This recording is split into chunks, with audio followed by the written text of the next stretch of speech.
Yeah. Like sriracha? Like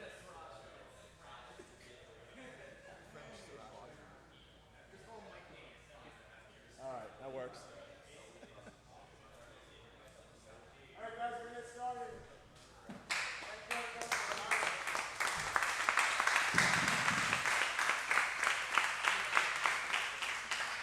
First match, we got Dominic.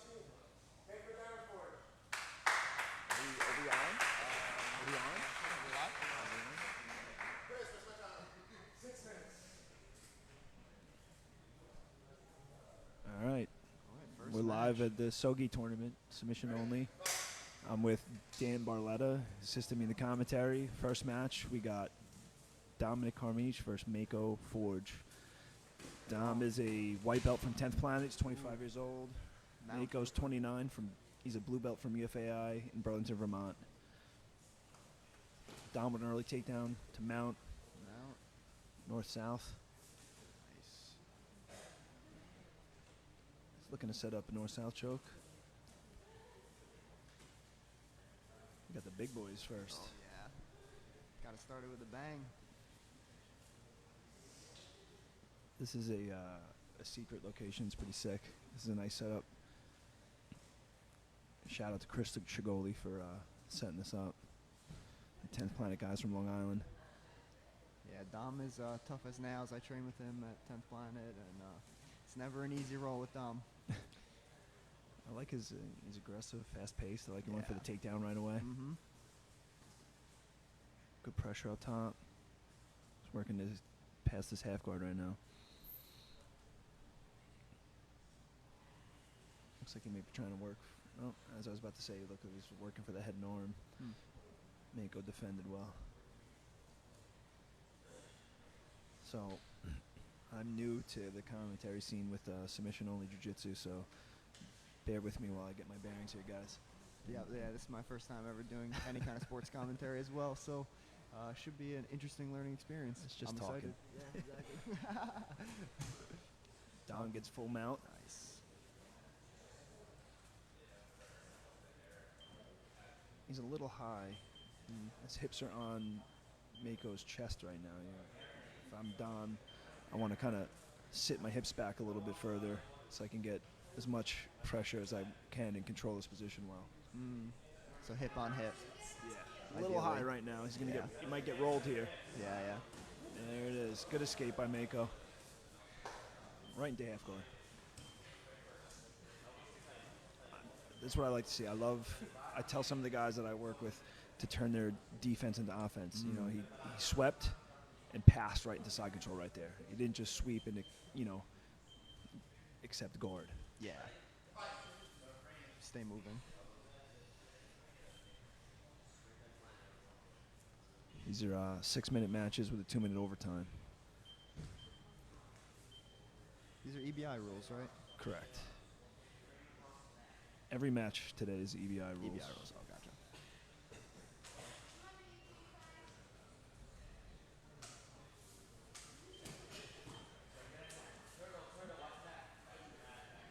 See Dom trying to turtle up. Still got that half guard. If I'm Mako here, I use my left leg and try to pry bar that trap leg free and pass all the way. Unless he's setting up something I don't know about.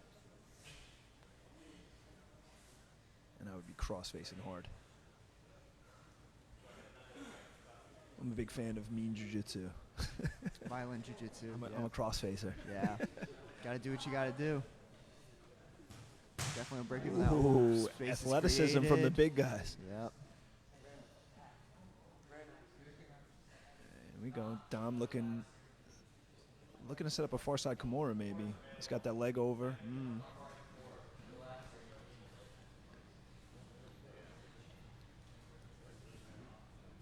This is James Hazeman's student here. Shout out to James Hazeman. James, what are you looking for from Dom? I'm looking for Dom to catch his breath, relax a little bit after that big man was on top of him. Not rush, not get a little high, not get too high here and get flipped over again. What's Dom's style? He seems very like He likes pace, Dom. He likes to put a heavy pace on someone. But I don't want this man on top There of him we go. again. He's looking for that Kimura. Is that his go-to? Yeah, he likes Kimuras. Yeah, north-south chokes. He's Kimura. got the arm. Yeah, we see Dom working that game. Oh, there's the tap. Far side And Kimura. Dom gets the tap. Well done. Very nice. Good match. Very even. Good jiu-jitsu. JC and Anthony. Dom.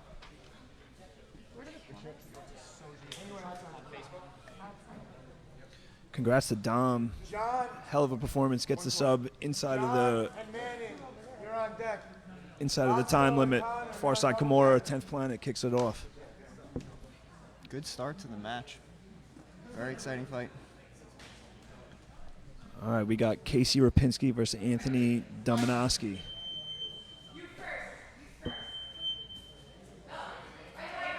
Got a collar tie, pulling guard.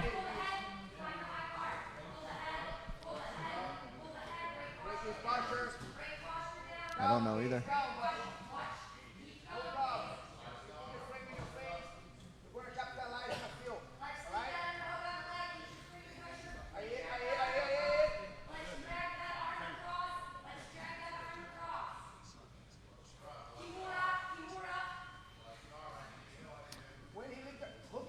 I thought the EBI rules you had to wear a rash guard here, but we got skins versus blouses. Shirts for skins. Back to the playground. Okay.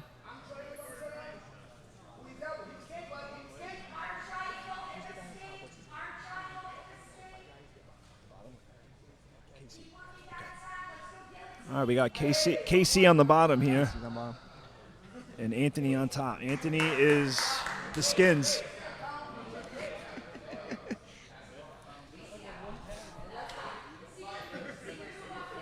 He's looking for that up and over, attacking a guillotine at the same time. I like it. I like his style. Setting up multiple attacks at once. Keeps his opponent guessing.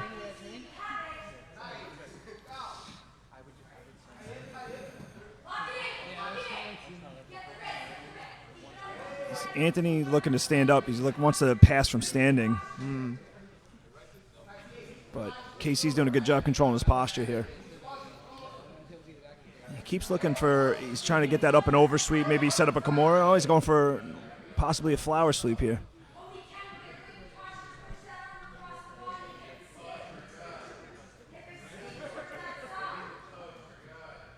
He keeps going for that.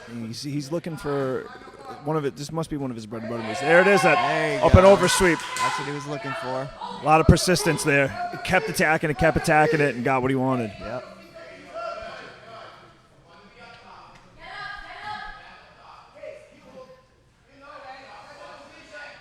We got half guard now from Anthony underneath. He's got a good frame going with his left hand.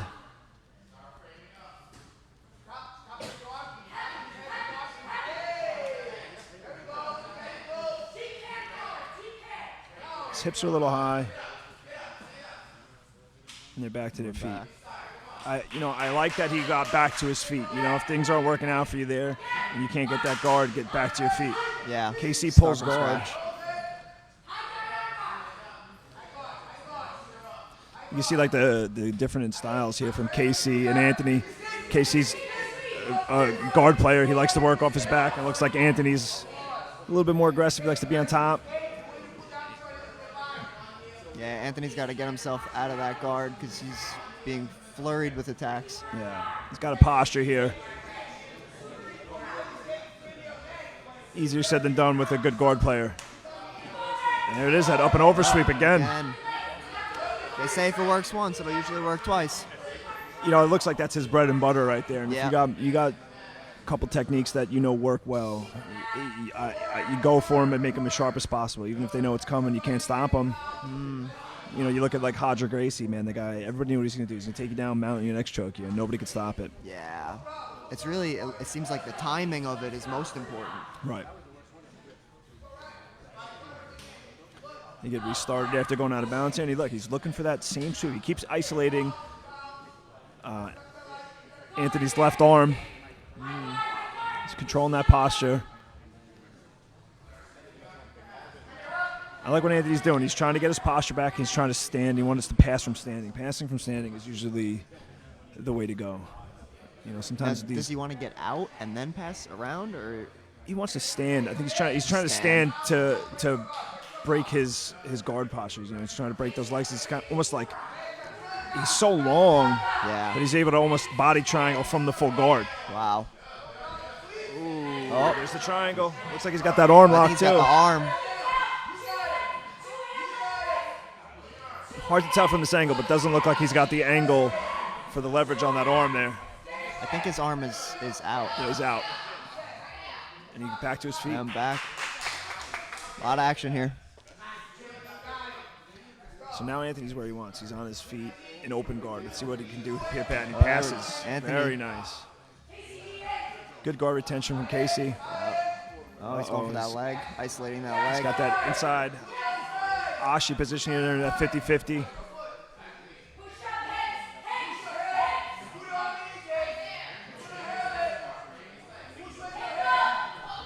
A lot of action in here right now.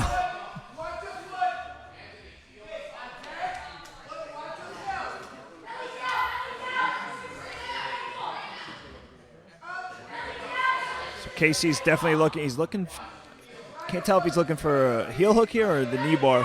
He's going to look for an inside heel hook or a straight ankle lock as he turns down. Anthony looks very calm, though. He doesn't seem like he's in danger right now. He's defending well. Seems very comfortable in this position. Very good defense. Stayed calm, stayed technical, defended very well. He's got to try to clear that leg. He's going to try to shrimp out.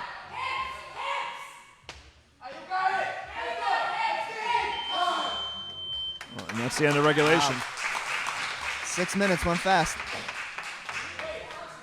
So now we go to the EBI overtime rules.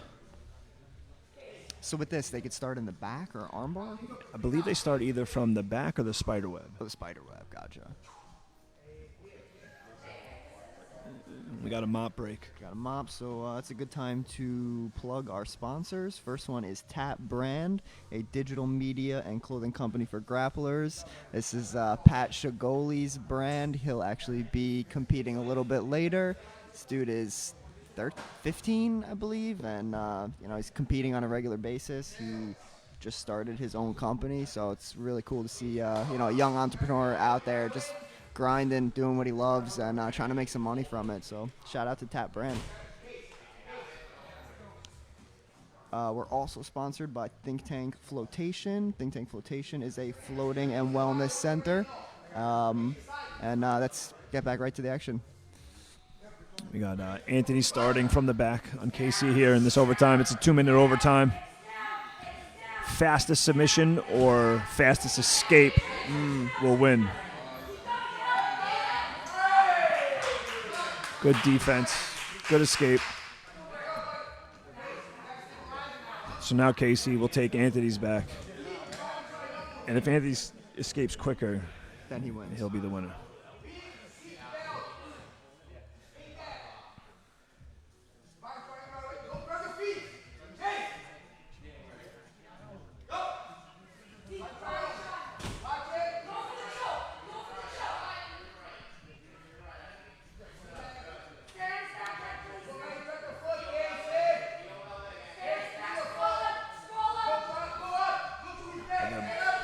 Long guy like KC, man, the back is a nightmare. Yeah. Every way you turn, there's a limb, legs. It's tough to escape that. He's got a crank on the jaw there.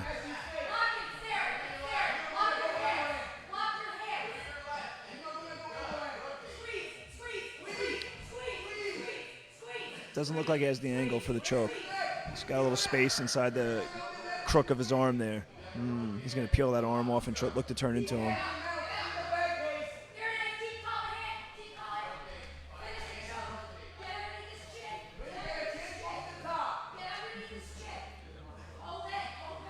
Anthony's got to try to turn towards the body lock, which he's done well. Now he's going to try to get his shoulders flat to the mat. He wants to get his shoulders flat and looking up to the ceiling, kind of change that angle.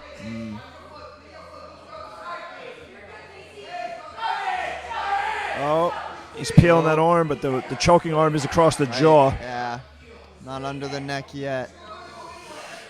But that's still, that'll break you down.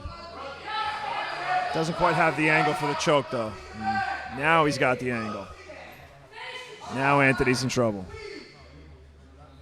And as I say it, he turns the angle back again. Good defense.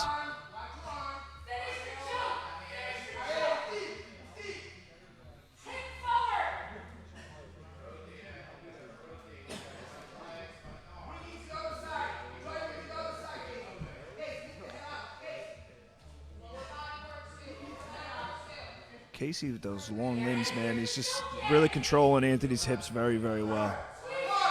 There's the time.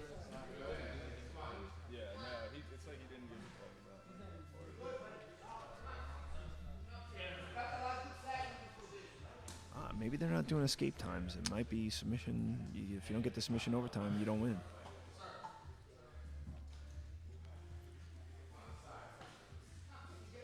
I was always confused by this rule because the first guy escaped, but then some of if it didn't go past that 10 seconds, then why do I stop? believe we should actually have Chris over here to clarify that first. It might be submission only in overtime as well.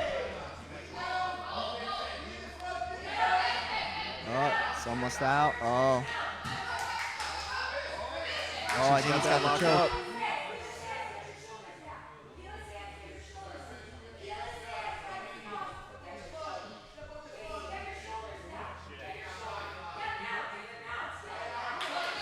Oh, isolating that arm.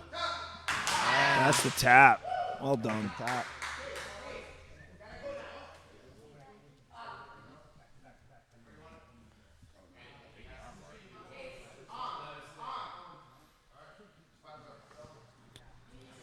So now Casey's looking, he's going to attack from the spiderweb position here.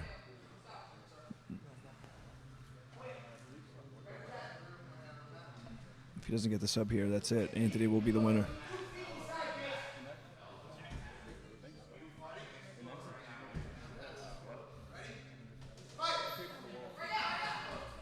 Excellent defense. Exploded right up into the defense.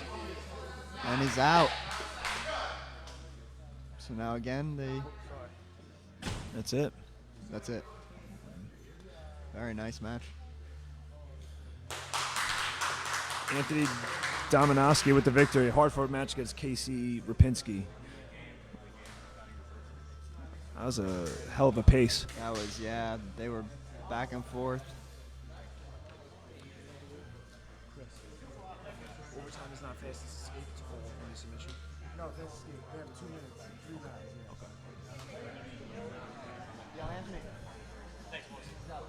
All right, up next we got John Lyons against Manning Lavarette. John is 24 years old. He's a purple belt from Delaware. Trains out of 302 BJJ. Earl Small, his head instructor. He's in the purple rash guard.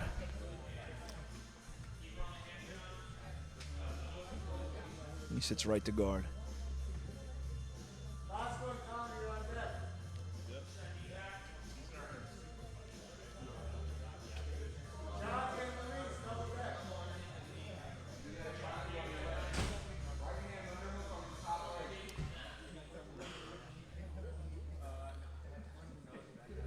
John looks like he's trying to set up single leg X or some De La Riva here. Or De La Hiva.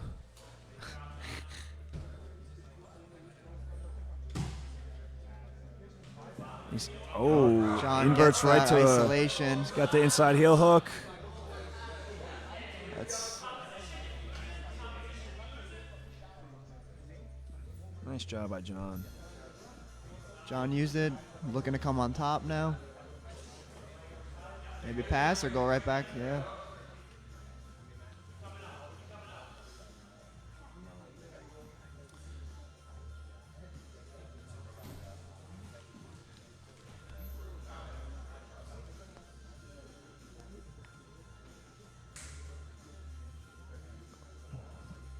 John sits down to guard. Manning looking to pass his half guard.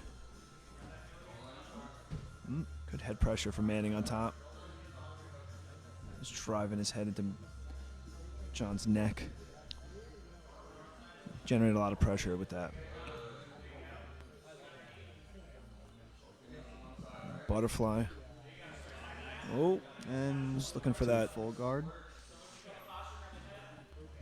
Thought we're going to see a telephone armbar attack there. Oh.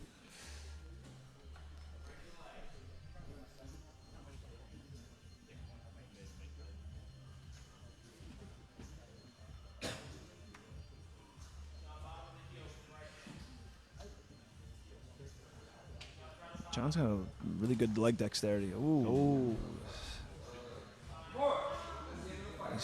Manning's got a Kimura attack up top. He's going to take the back with it or go for the armbar. Good defense by John.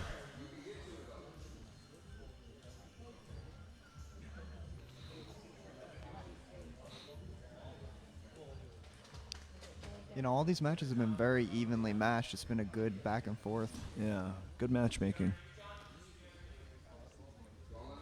John really likes his half guard. He's got good attacks here. He can daily Hiva. Yeah, he really wants that right leg. Go to X guard.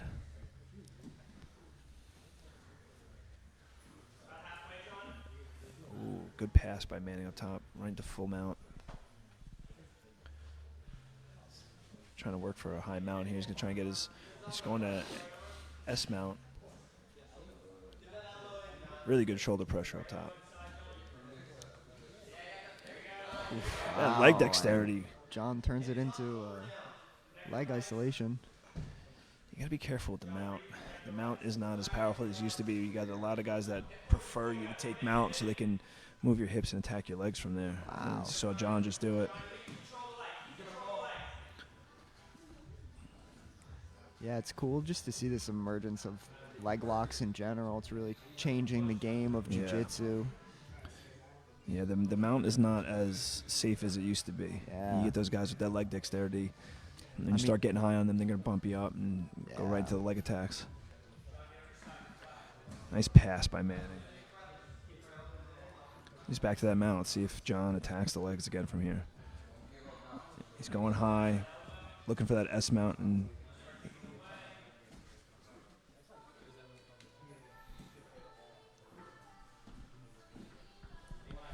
see if he learned his lesson, if he knows that attack is coming now.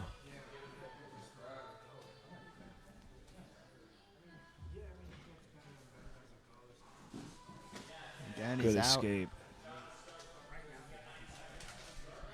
Good technical battle. out. Very.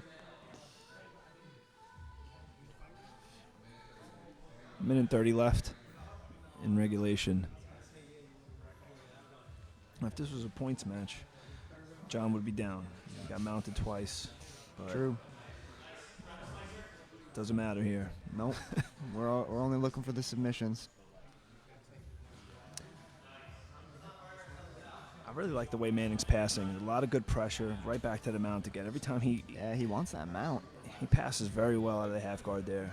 He's using his lead leg to control the hips really well, and sitting John's hips back on the far side, allowing him to get that pass. Yeah.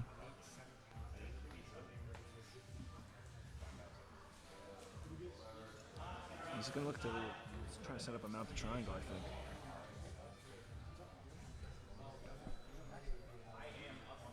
You know, any little bit of space that Manning leaves for John, he seems to get out of. So he must be learning that he can't leave, you know, a millimeter for him. Right, yeah, you see he's not going to that high mount anymore. He's sitting his hips back. He's in this, like, modified S mount, but his hips are low, controlling John's hips, so he can't escape out the back door or elevate to those leg attacks. Looks like he may be looking for an Ezekiel choke here.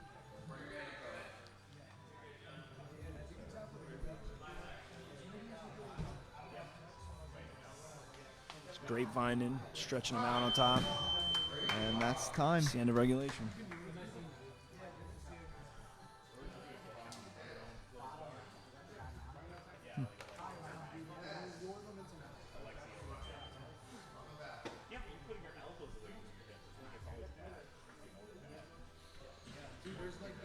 And Manning's going to start from the back for overtime.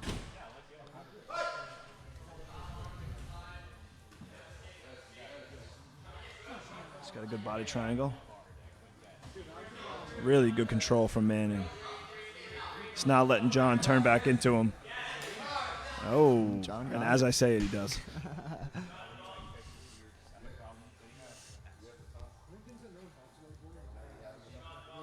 2 minutes.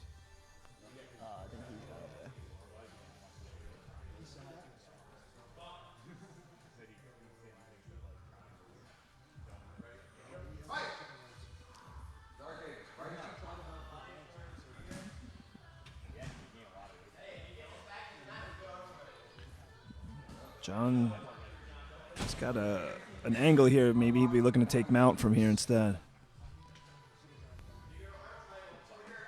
If he takes Mount, that still continues. Yeah, you got to escape the position totally.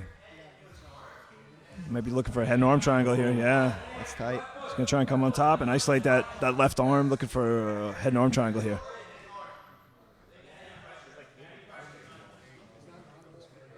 Good escape. He's out.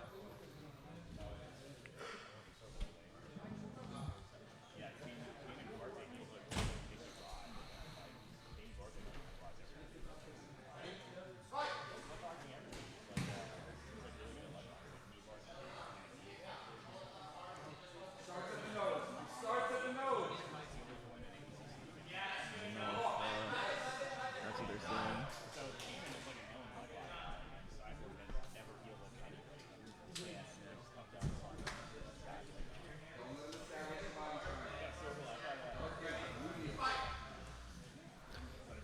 So for all the viewers, we're going to address that stream quality right now. We see you in the chat. Try to get that live stream working better.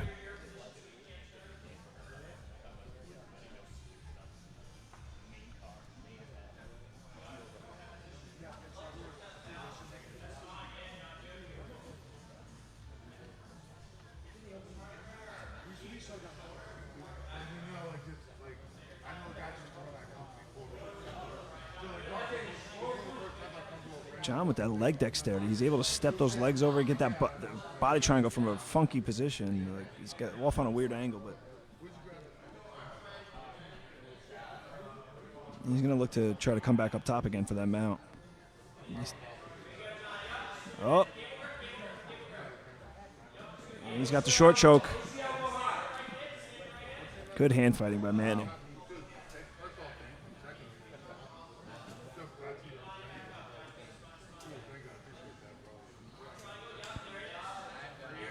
He's going right back after that arm triangle. Well done. He used that left leg to control the hips and pass rather than go for the arm triangle from up top and mount.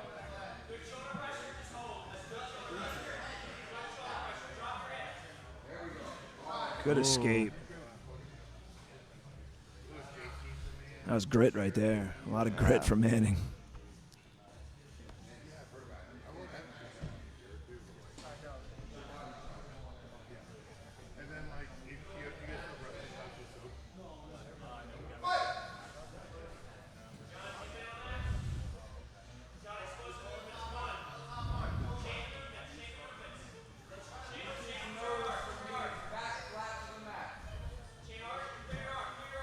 You hear John's coach yelling for him to get his shoulders and back flat to the mat. He's trying to turn towards the body triangle.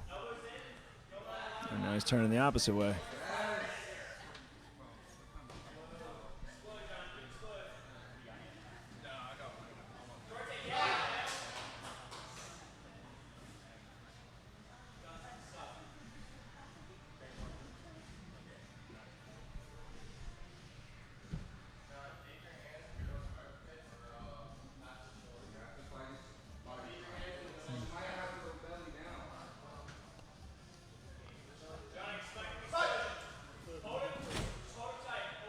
John keeps going off to he keeps going to that angle. He goes from the back to this angle off to the side. Yeah, it's an odd angle. I haven't seen that. He likes going to that mountain and attacking the arm triangle. He's had a lot of success so far with it. Yeah, he seems very comfortable in that position.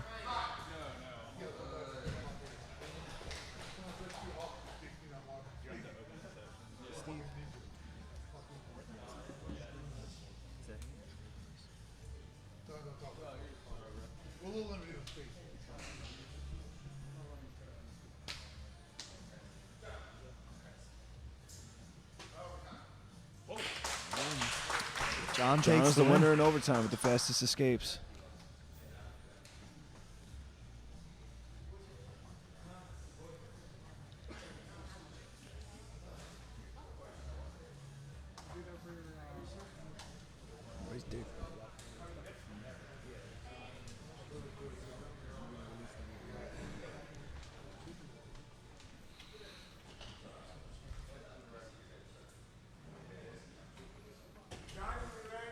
Up next, we got Mike Bosco and Connor O'Hara.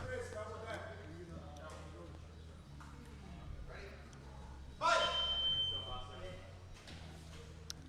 believe Bosco has competed on another SOGI card.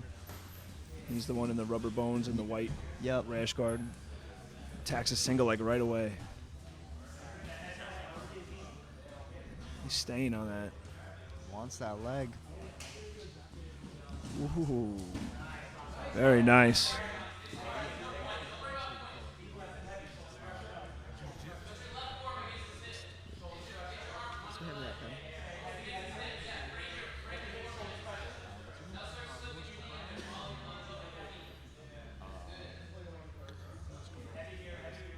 Mike Bosco working on top and half guard. Chase that single leg takedown. Didn't get the single leg, but got a nice little duck under.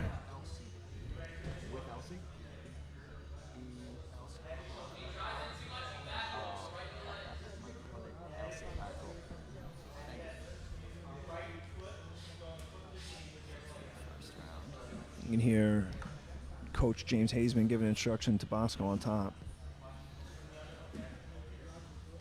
That's someone you definitely want in your corner.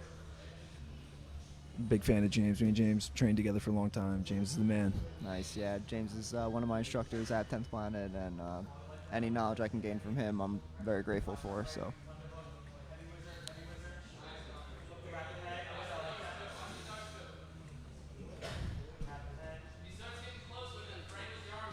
You see Bosco on top. He's definitely looking to isolate and set up a Darce here.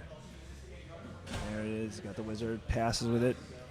Back to standing. Back to his feet. Nice job by Connor.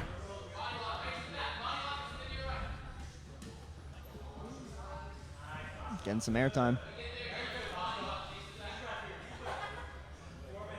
Back to the action for the feet. Got 4 minutes left here.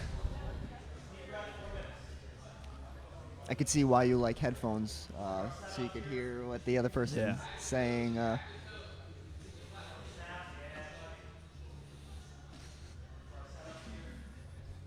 Connor looking to set up a takedown. He's just snapping the head down. He's going to look to get either single or double off that. Big shot. Some big boys. Oh, yeah.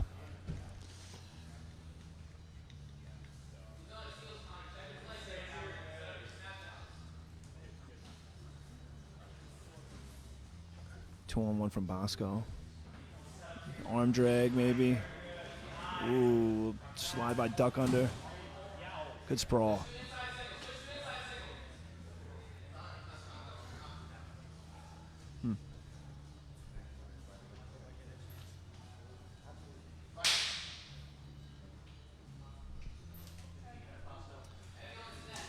This might come down to who gets the takedown first. If you get a takedown into the position, the wrestling from the feet drains your energy. Connor sits guard. Guess he wants to play. Might want to reserve his energy there. Yeah, definitely.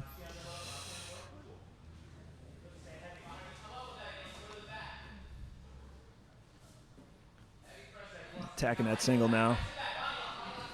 He's got to watch him. Almost fell into a triangle there. Got to posture up. Oh. Good positional awareness from O'Hara. Sometimes it's risky to wrestle from underneath. You might fall into those traps, fall into a triangle, but he was aware of it. He knew where the takedown was leading to, and he defended appropriately. He got his pass off of it. Very well done. Now he's got top position.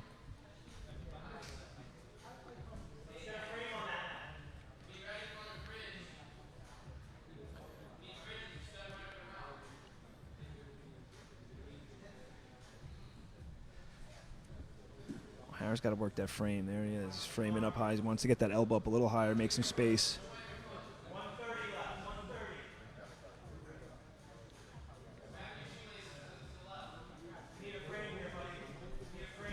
You can hear his coach telling him he needs that frame from underneath. And O'Hara looks like he might be looking for a Kimura here. He's trying to isolate an arm.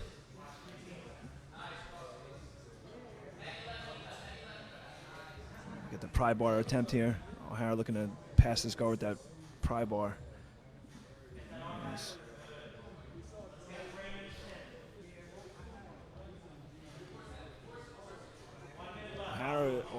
O'Hara needs to get, Bosco needs to get his frames from underneath. He didn't have that right arm framed across the neck, and so now it allowed O'Hara to change that angle. He's definitely hunting. He's showing the Kimura to get the pass, and he gets it. Looking for the back.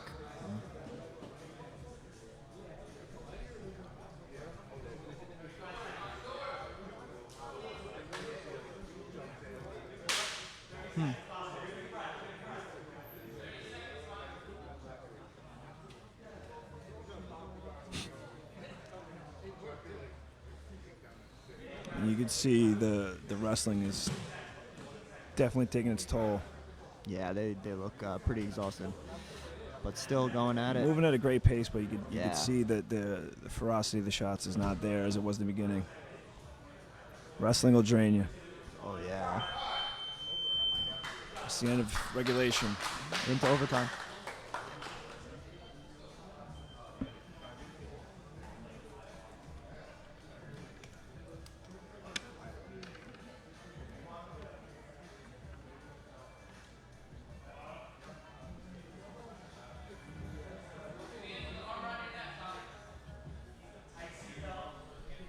All right. First overtime. Mike Bosco starting from the back.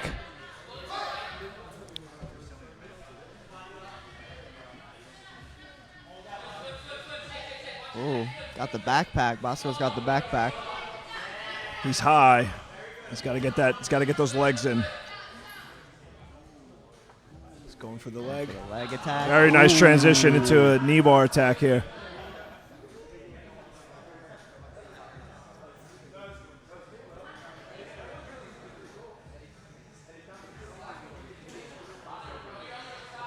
Is that time? If he It was an escape. It's an escape. I guess even if you transition to a submission, it's an escape.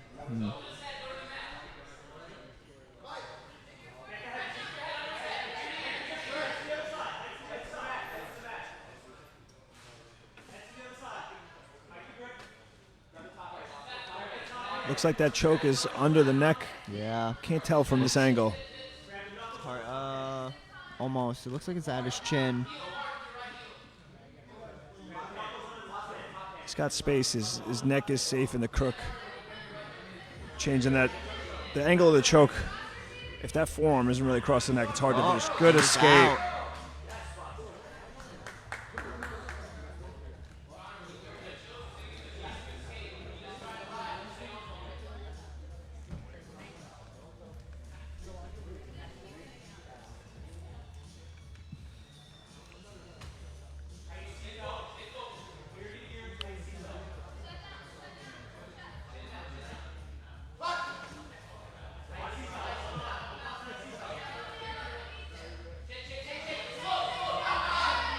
Very good escape. Changed that angle very quickly.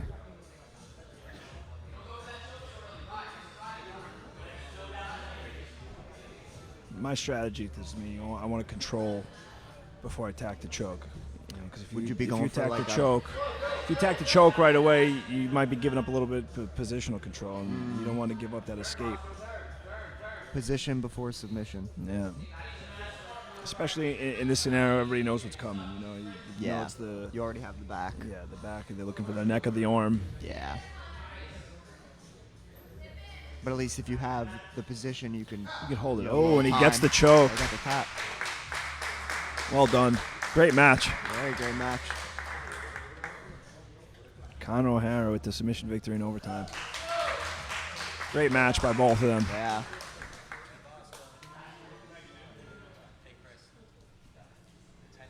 Connor.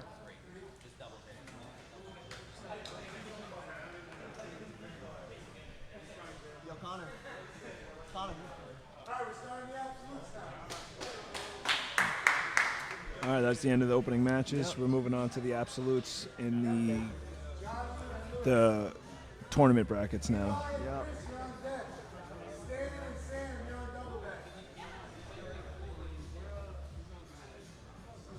So we got 8 matches in the first round.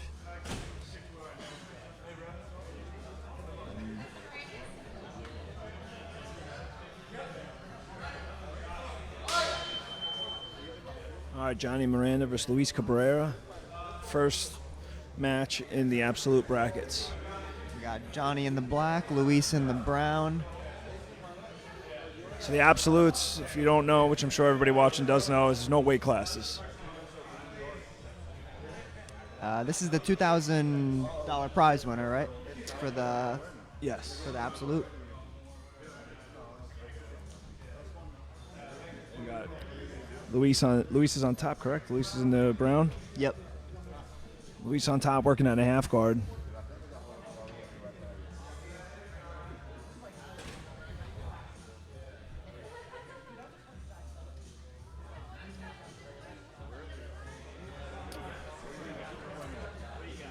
Well-run tournament. They're cranking these matches out pretty quick, which is nice. No delays. Constant action.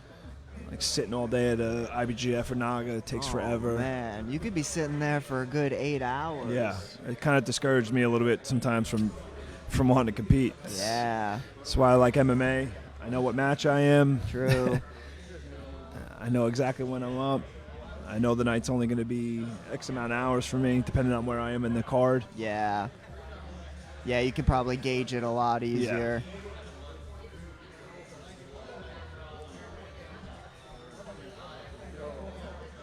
Luis is looking to operate, trying to pass this half guard. He's got his right arm looking to set up that slide bypass. You're going to try to step that right leg back.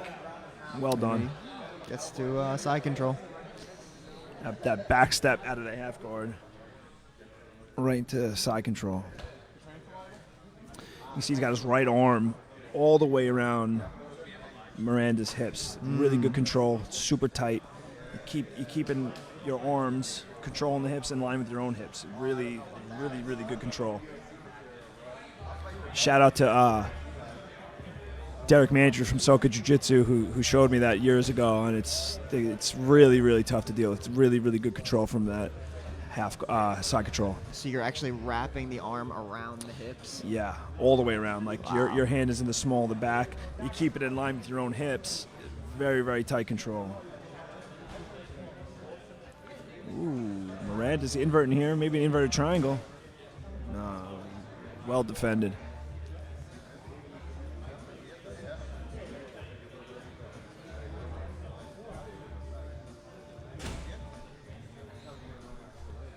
North-south. Really, really good control on top here. I like the way he's positioning his hips, as walking his own hips back to control. He's controlling his opponent's hips with his own hips. I really like walking the hips back. You kind of get your body out of line. Your spine's all in the wrong position. It's very hard to shrimp out and re-guard, and it makes you super weak on the bottom.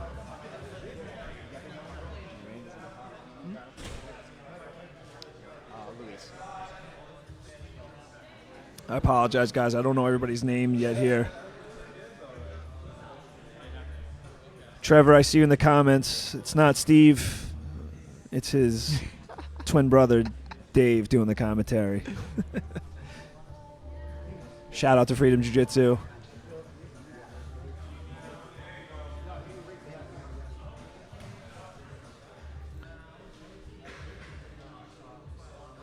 Really impressive control up top by Luis. Excellent control, but he's not stalling. He's not just sitting on a position. He's controlling well, and he's looking like he wants that arm. Yeah. He's setting up a lot of armbar attacks. He's being very, very intelligent about when he wants to move, because he has that great pressure. A little knee on belly here.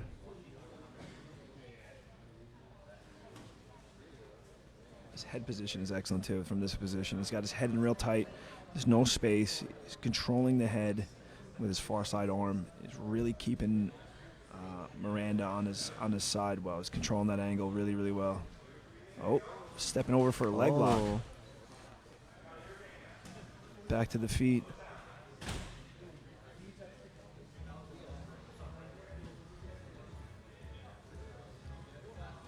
Oh, okay. Flying armbar. Out of the 50-50 position there Now on he's top. got a rubber guard position. Out of the over-under, setting up a flying armbar.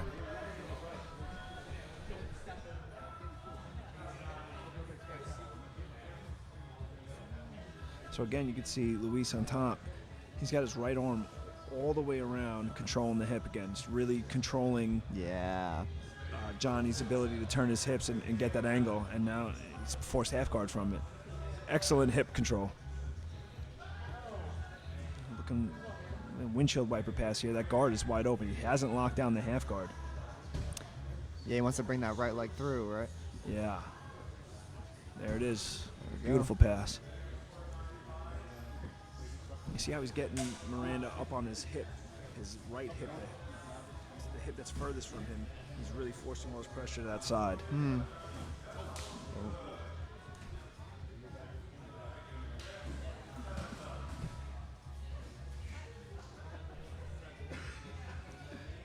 Fast-paced match. Very fast.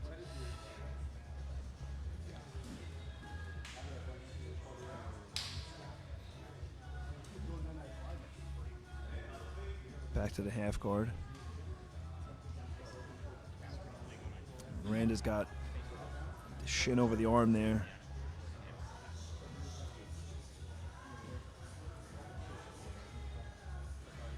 And again, he's got his right arm underneath Miranda's leg. He's gonna look to get that sit back. There it is. There's the sit through pass. Right back to this knee on belly. You notice he doesn't actually ever go to full mount with that knee on belly. He's just using it for control while he tacks his arms. Yeah, I think he wants to create that scramble. And he makes a liar out of me and goes to mount. Must have heard you. And you see here, like when we were seeing with Johnny on that third opening match, where John was able to from the bottom attack the legs. Yeah. You see Luis has got a little bit of a higher mount here, but his hips are still close enough to Miranda's here. He can kind of feel that and sit his hips back and kind of stop that. If he looks to posture up and get his base off to try and get underneath to attack a leg. So he kind of stays in the middle so he can go back and forth. Yeah. Still got good control, but his hips are on top of Miranda's as well. Yeah. A little bit more mobility and a little bit more intuitive in the feel of the sensitivity when that attack might be coming. But he's also controlling his arms really well, so he's not going to be able to, from underneath, frame his hips away and create the space he wants. Yeah, Luis seems to have great awareness.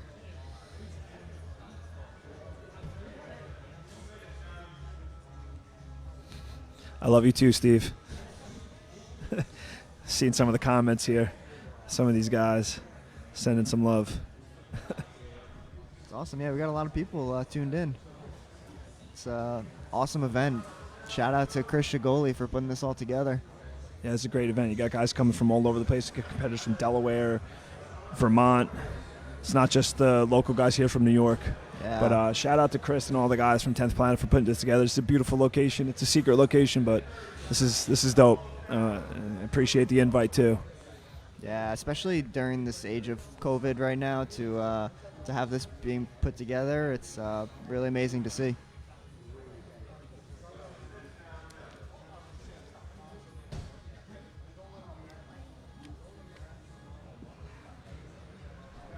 Luis got back to that mount position here.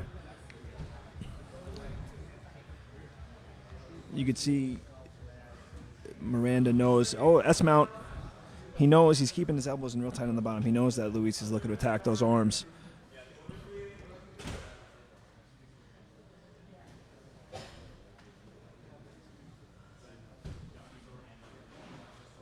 Might be looking for a mounted Nope. And as I was about to say, it looked like he was trying to attack Ezekiel there, but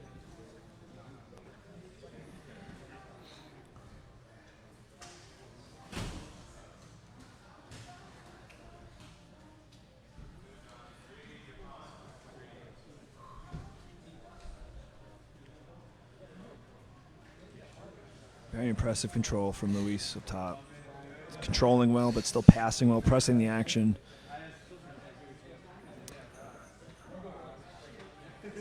Sean Brennan, we are not on a cruise ship, but that would be a cool idea to have a competition on a cruise ship. And that's the end of regulation. That's it.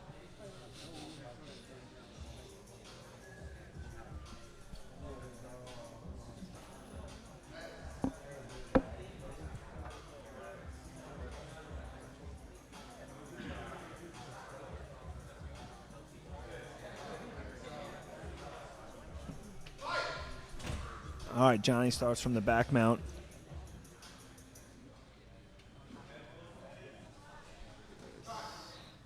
Very quick escape. You guys on deck, Chris? Eli?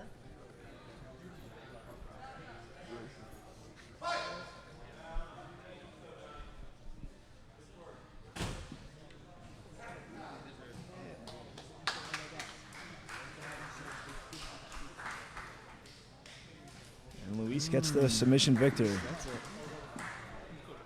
Yeah. Enzo, right? Enzo Gracie? Nice, good luck.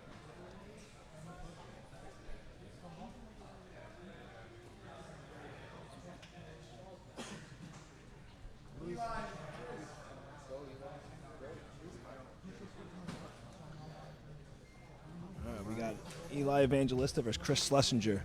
So Eli actually fought one of my guys in Triton.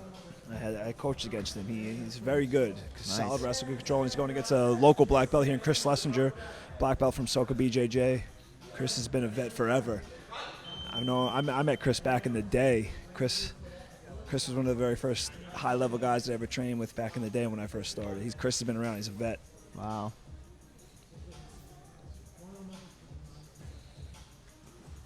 Chris pulls guard. Sits right out to the back. If I remember correctly, Eli, he's a good wrestler, man. He used his wrestling very well in the MMA fight against one of the guys that I coach. Seems really very, good control. Very comfortable on his feet. Yeah, good takedowns. Tough kid, man, because in that fight, he got dropped in the first 10 seconds. And Wow. to his credit, man, he got back up, composed himself, and pretty much dominated the rest of the match. It was very impressive. So the kid's got no quit in him. So you'll see, even though he's going against a black belt here and a veteran, he's got no quit in him. Tough kid. That's all it'll take. But I know Chris well. Chris has got a very well-rounded game, and his pace is always at 100 miles an hour. The guy doesn't know how to do anything other than redline it pretty much the whole time. And if he can keep that pace going, I mean, that'll wear out your opponent real quick. Yeah. Chris is also a professional MMA fighter. Oh, wow. He was fighting in MMA back in the Ring of Combat days before Ring of Combat was even in a cage. It was still a ring. Isolating that arm.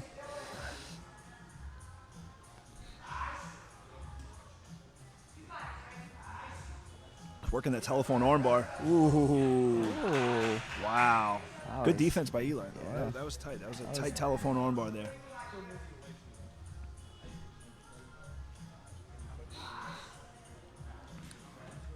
Tight position here. You see how tight Chris's head is. No space. He's got his head directly on Eli's chin. Chin in the shoulder. No space here. You see that elbows on the floor. The shoulders deep on the neck. This is not a fun position. Very hard to get your frames in from underneath. He's going to look for this like over-under pass here. You see Chris try to pry bar and knee slide pass now. Yeah, he's got the knee cut. The knee's on the floor. And there it is. He passes. Well done. Right to the mount.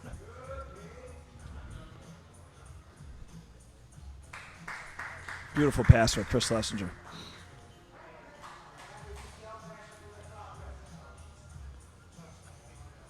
And they're going to restart them in the center, back from this mount. See the way Chris uses his head. He's constantly pummeling his own head back and forth, trying to keep that control, keep his head real tight, good pressure. Is going to make Eli try to look away from him. He wants to make his head look away from him. You'll start to see him subtly kind of move his head so he gets Eli's head looking away.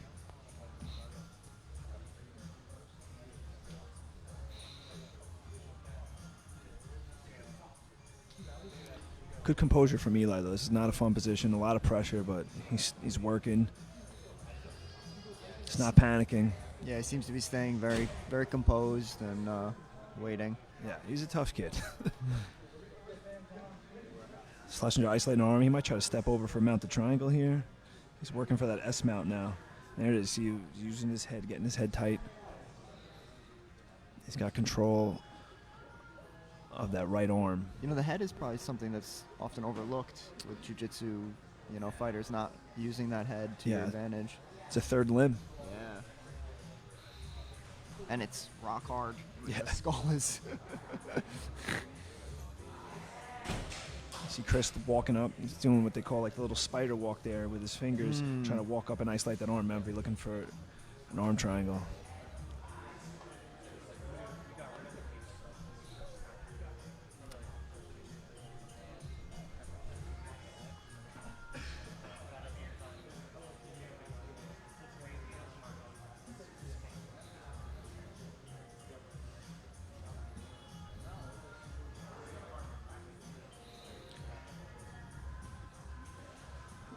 I like the way Chris is floating back and forth. He's going from mount to side control really well. It looks like he might be trying to set up a Darce here.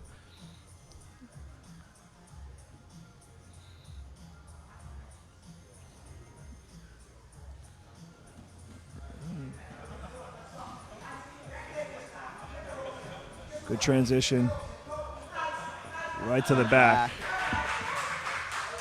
Beautiful transition. He's got the gable grip locked up. Can't tell if it's on the jaw, though. Chris is going to come back up to the mount here. Eli's safe now from the rear naked. He changed that angle, and there it is, right up to the mount. Right back to the mount.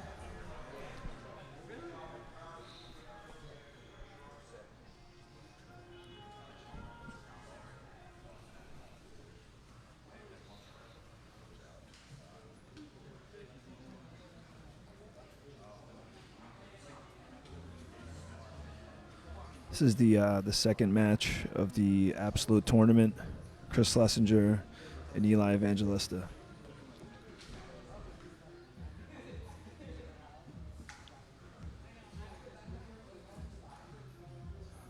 Chris is really, from this mount position, he's really been trying to isolate that arm. I think he wants that head and arm triangle pretty bad. He's working the grapevine. High mount, S mount. Good escape by Eli.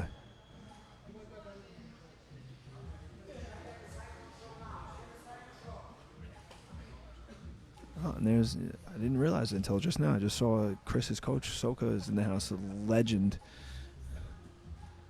You got that guy coaching you, you're going to probably do well.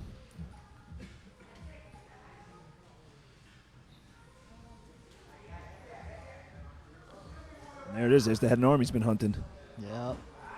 That's it. This could be the beginning of the end. He's passing now from the mount. Still stuck inside in that half guard a little bit. He's going to try to get that leg free. He wants to drop that knee to the mat, and there it is.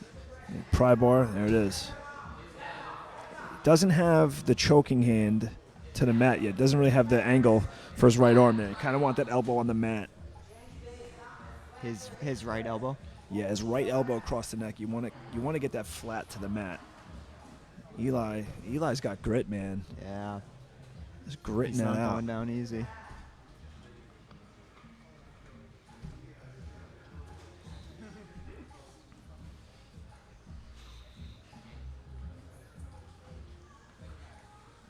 Oh, we might have a telephone armbar here from the mount. See Chris still isolating that arm. He's been isolating that arm the entire match.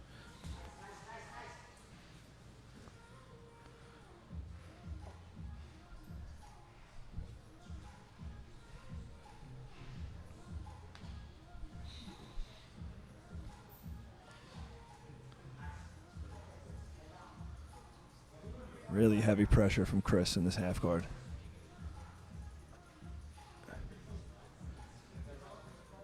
And if you noticed, Chris has just been 100 miles an hour from the start, like always. Like you said, he wasn't going to stop.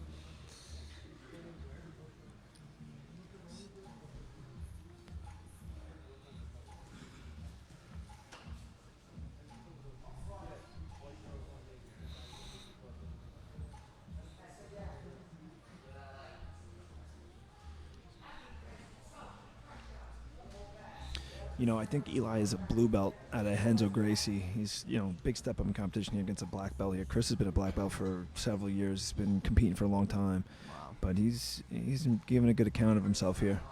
A real big step in competition, but still doing well.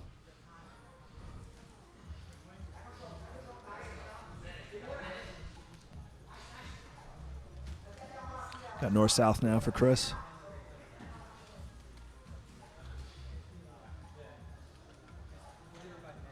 Might jump for a leg here. He's going to isolate an arm. He's going to look for that Kimura. Under a minute left here in regulation.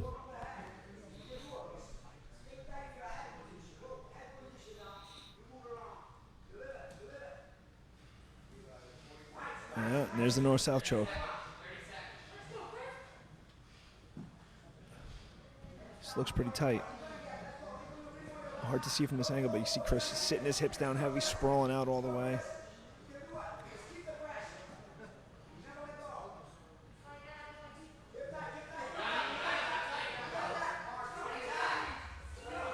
When that hand came up, it looked like he was thinking about tapping. He was gonna. This is like the old school WWF where they raise their hand up to see if he's still there. Yeah. It looks like he's still moving. Time. Wow. Survived it.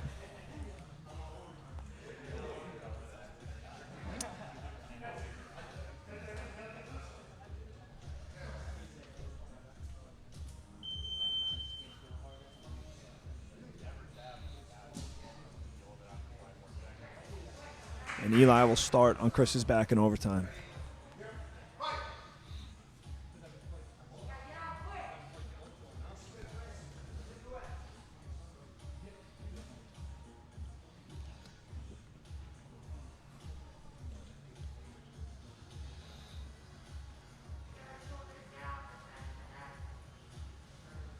I gotta say, we're an hour in. They started at 12 promptly, and we're already 6 matches deep. And he's out.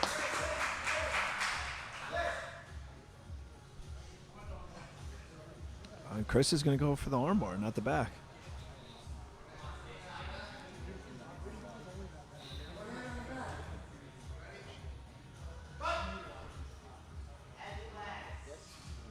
Oh, and he's got that arm. It looks like he might have it.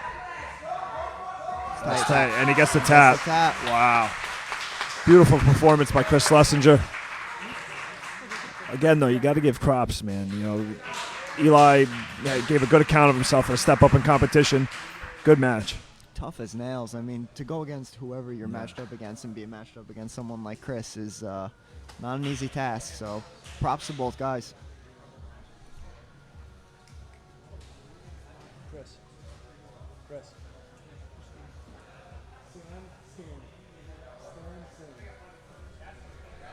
We got Stan Kevreski against Samuel Barboza. Sam is in the all black with the spats.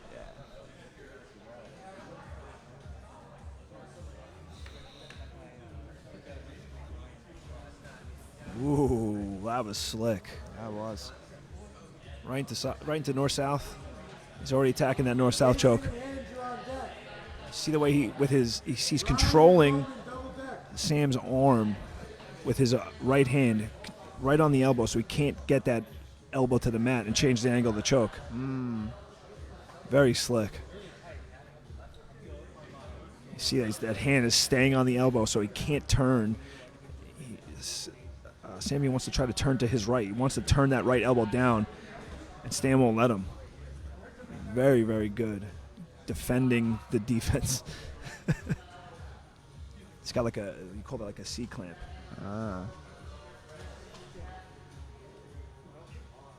You see Stan's elbow's not on the floor. You kind of want that elbow a little bit down on the floor to get maximal leverage here. Oh, I'm sorry, Sam is not in the spats. Thank you. So reverse the names on everything I just said.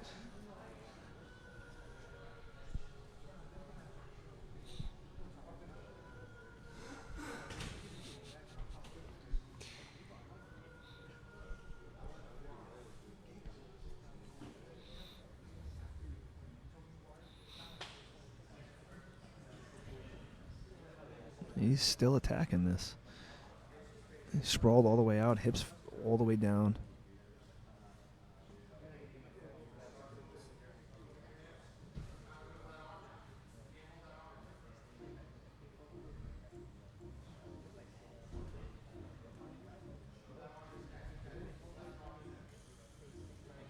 So now that we know that Sam is not in the spats, that's Stan on the bottom defending still. If I bungle any of the names, guys, I apologize. And if you're in the comments, let me know.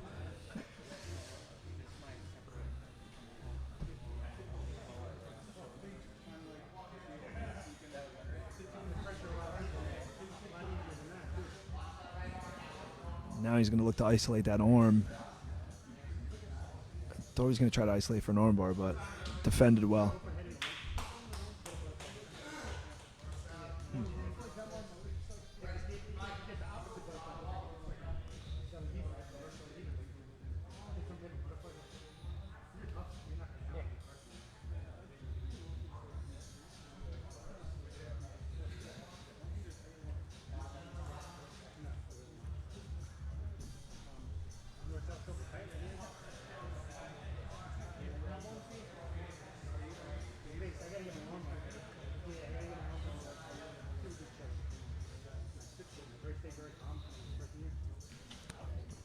A lot of north-south today. Yeah, a lot of north-south. Again, you see the arm under the hip all the way, controlling that hip. Good pummel underneath. He's pummeling that from up top. He's pummeling his left arm out of the way. He's going to look to either set up another north-south choke. He could set up a Doris and Anaconda from there, depending on which way he turns to defend.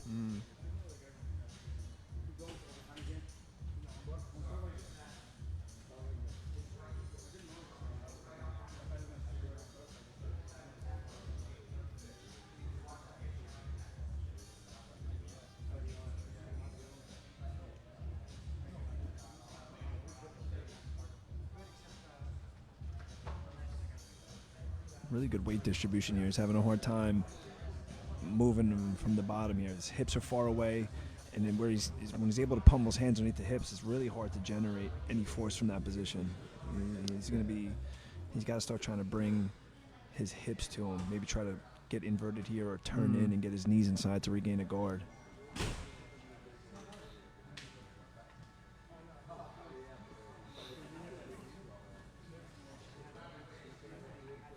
Really good control by Sam.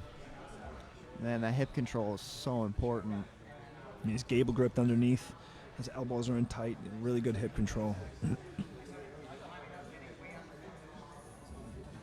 He's waiting for him to extend that arm because he's got his left arm underneath. So when Sam, or Stan rather, pummels from underneath, he might try to isolate that arm. He might be trying to bait him to set up a choke from here. A lot of patience.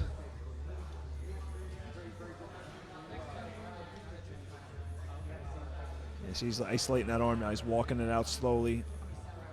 He's going to reach around. He's definitely trying to set up a Darcer and Anaconda here.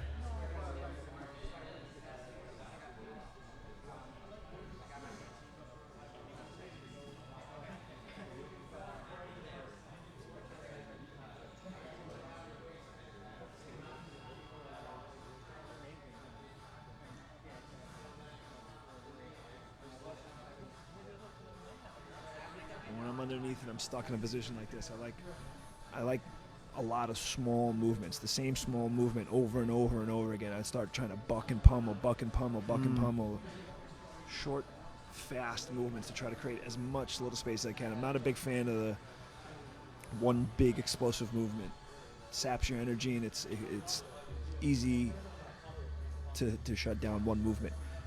A lot Rather of than short, fast multiple. movements. Yeah. I'm a big fan of that. Easier said than done, though. Of course.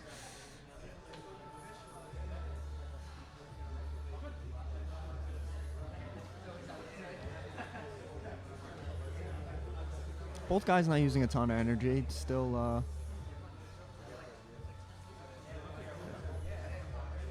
Sam is really trying to isolate that left arm.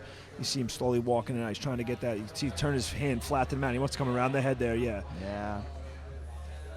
He's going to try to either sit him up, like roll him up into his side there, but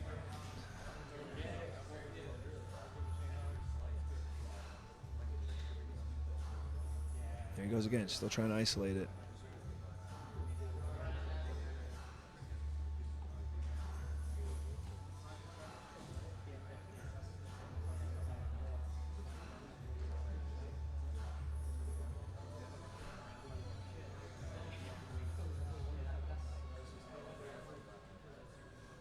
Shout out to Tom Kelly.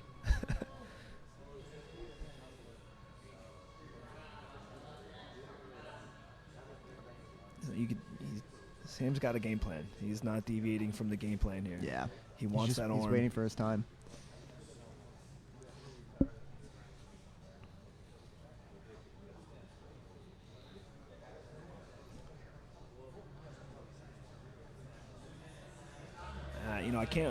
I can't blame him for what he's doing. He knows what he wants here, and he sees the opportunity. You know, some guys might say, you know, they want to see more action. It's a stall, but you know, he's in the position he wants, and you know, he's got his plan. He's sticking to it, and especially if the ends justify the means. If he gets what he wants here, can't blame the guy.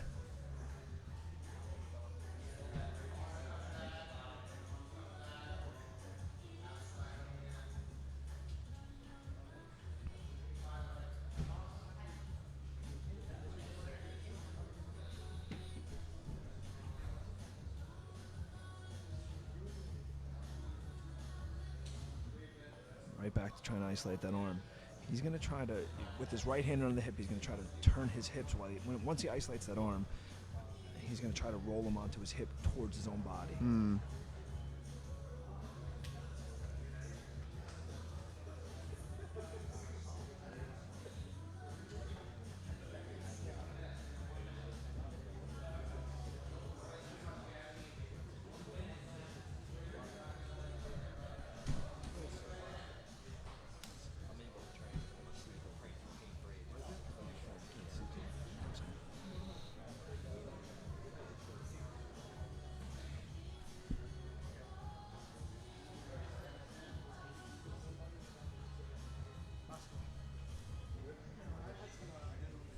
Thank you.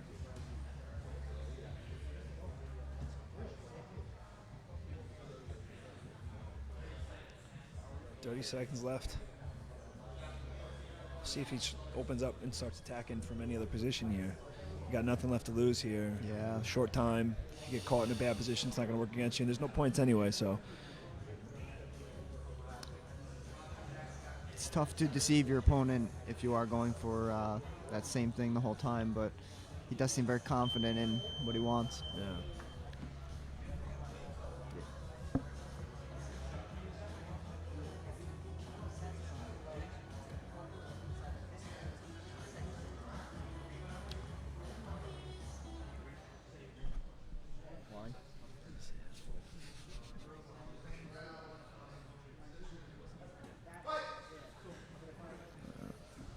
Stan starts out of the spider web to start overtime. And he's out. It's quick. Very quick escape.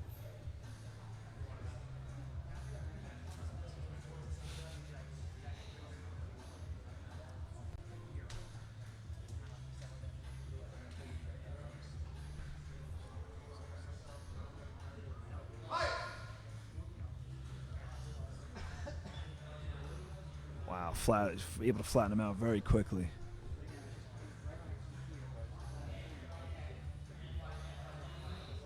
Ooh, that cross cranking face. across the jaw. That does Oh, not he feel wanted good. tap, And he that's gets the tap. Sam gets the tap in overtime.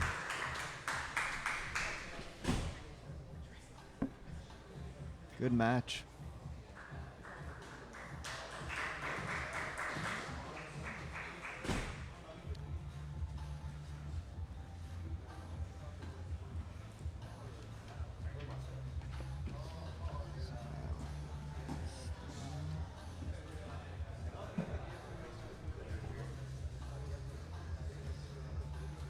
Next up, we got Jason Rao and Andrew Franco. Ryan, Nielsen, and Roman, you're on deck.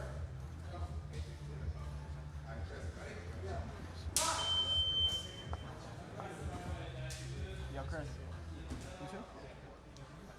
Jason Rao and Andrew Franco. Oh, yeah, Jason's on top. He's not on. Tyler King and Matt, you're on deck. Double deck. Double deck. All right, so we got Jason on top, looking for that arm.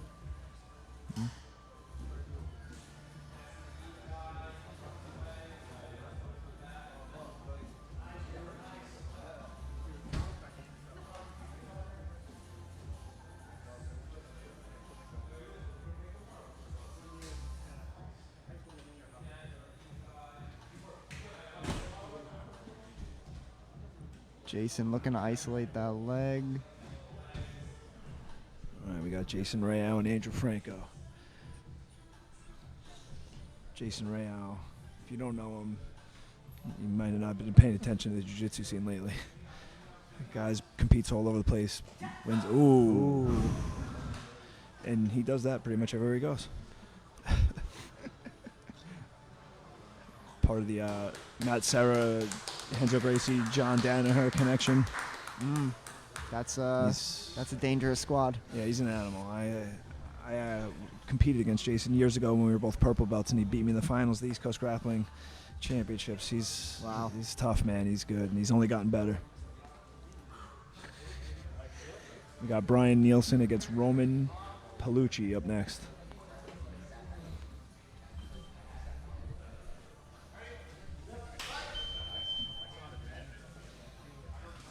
Tyler and Matt on deck. Steve and Dave, double deck. Chris.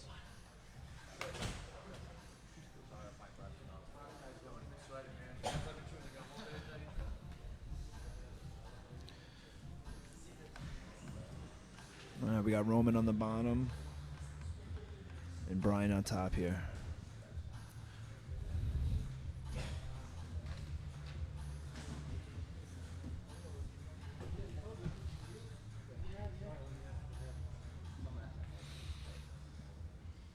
Roman working that butterfly.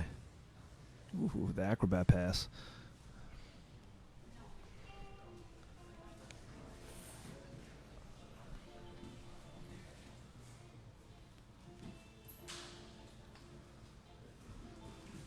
Oh, Imanari rolls.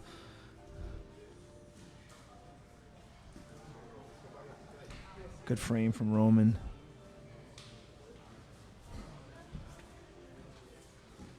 Brian gets the pass.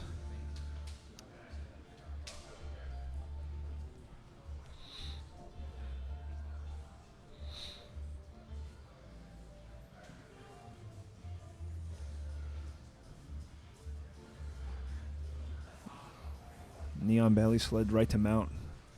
Nice job by Brian. Very technical.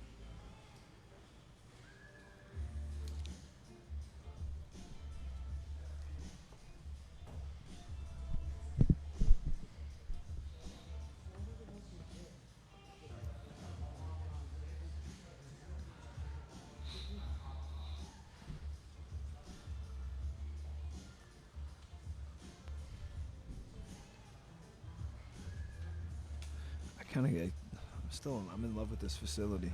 It's beautiful. I was just thinking the same thing. Just the vibe, the white. Really cool to see the competition scene start to change a bit, and I mean even just the music. Like it's just very, very calm and just good fights all day.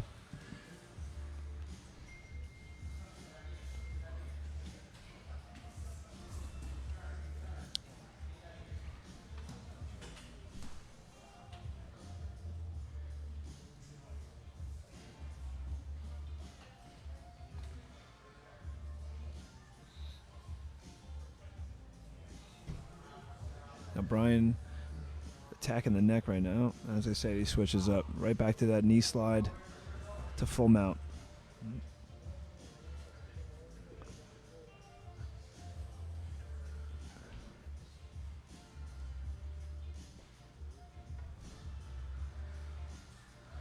I like how he's hand fighting from the top here. Just trying to separate that grip.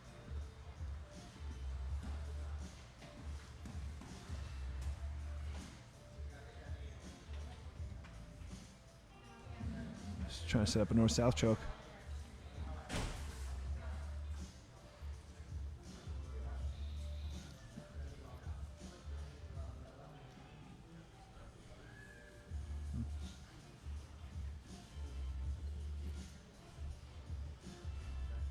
He's going to step over for mount here.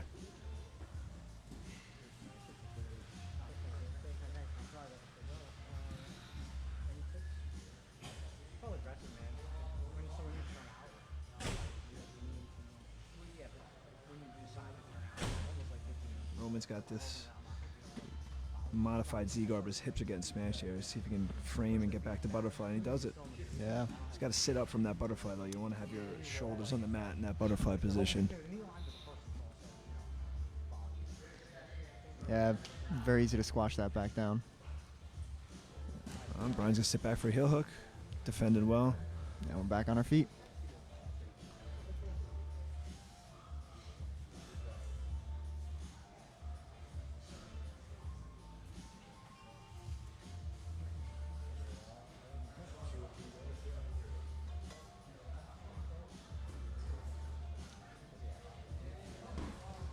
Guard pull from Roman.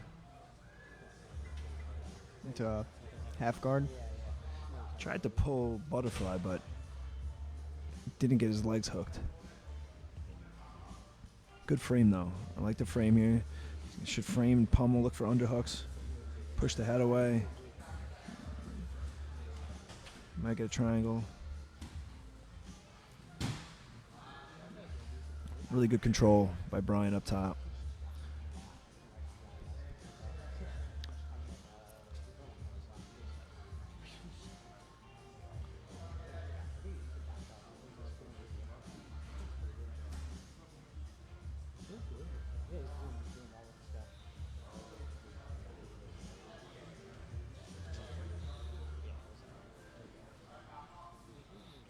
He's able to get to that knee slide mount every time.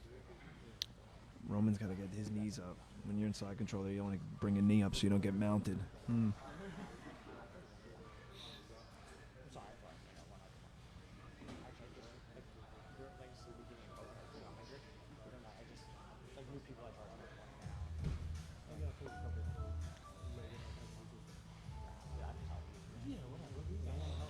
There's nothing about this mount position. You know, you get mounted, the guys T-Rex their arms real quick, and guys will pin their elbows, and it's hard to really get anything going there.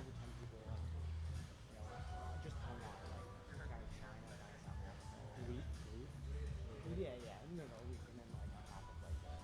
you just step over for the mounted triangle. Back to the north-south. Oh, Kimura attempt. Oh, looking for the back. Head position, Brian. Nice. Beautiful back take. Nick.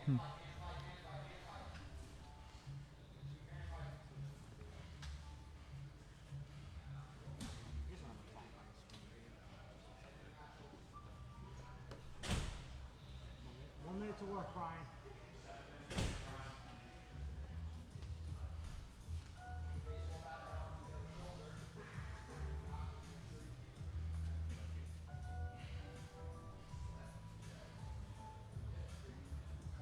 Hard to tell from this angle. I don't know if he's got the arm on the neck or not.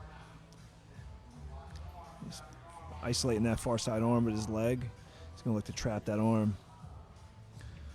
Straight jacket system. Nice, Brian. That's a good. Right hand punching across the neck.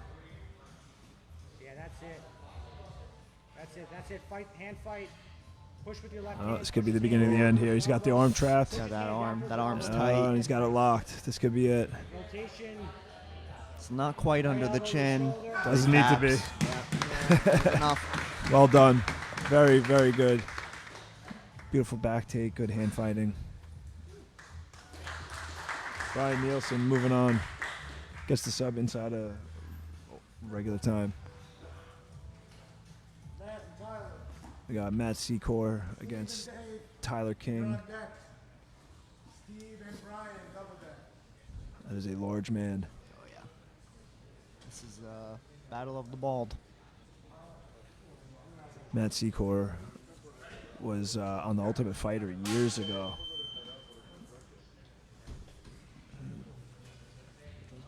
Matt is in the blue shorts. Matt Secor, a very accomplished MMA fighter and accomplished black belt. Well,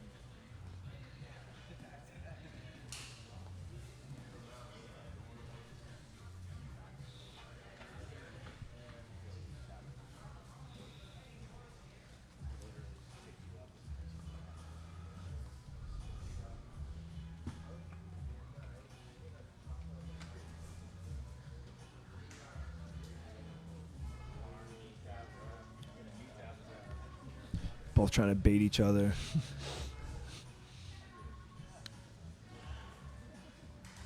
I like the way he hand fighted there. He's bringing his shin in to break that hand grip. yeah, I like that. It's old school. That was like one of the first things I learned. Really? Break the gi grips. You bring that knee across and break the hand grip.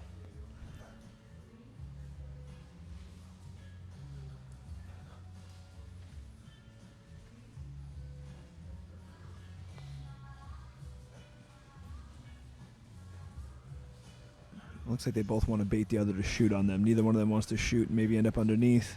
Both kind of looking for baits. Trying to draw the shot out of the other person. Yeah, both really feeling each other out. Secor sits guard and sits up at the double sits leg. and then double leg. I like that. Very deceiving. Got the overhook from Tyler.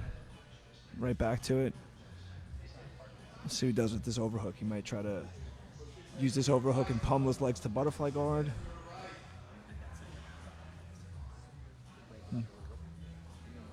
There it is. He's pummeling. He's got one butterfly hook in. Back to full guard.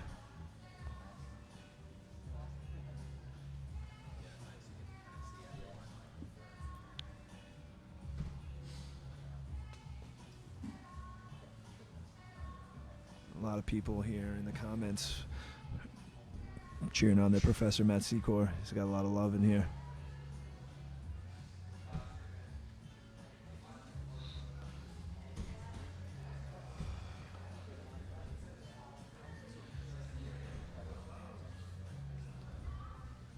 Great posture. Secor's postured up fully. I'm just waiting to get out. Beautiful. Nice well pass. done. And he's looking for a darce right away. That posture was great. He's got this north-south. He's got the knee on Ooh, that neck from knee on the north-south. neck.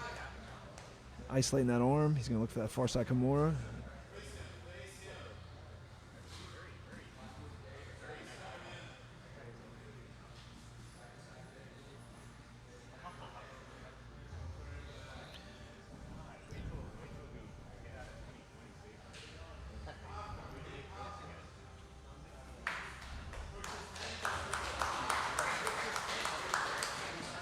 Unfortunately, guys, I can't fix the stream. I'm not the production guy. I'm just the commentary. I passed it on to them to let them know it's a little in and out, but they are recording it, and they said they will release it in whole, so hopefully that'll be worth something.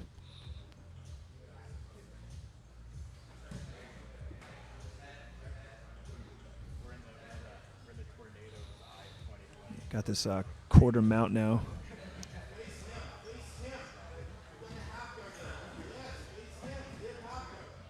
And full mount. Very beautiful pass there. Nice. Might be looking to set up a gift wrap here. He's isolating that far side arm. He brings that other arm in there. He's going to go for the gift wrap.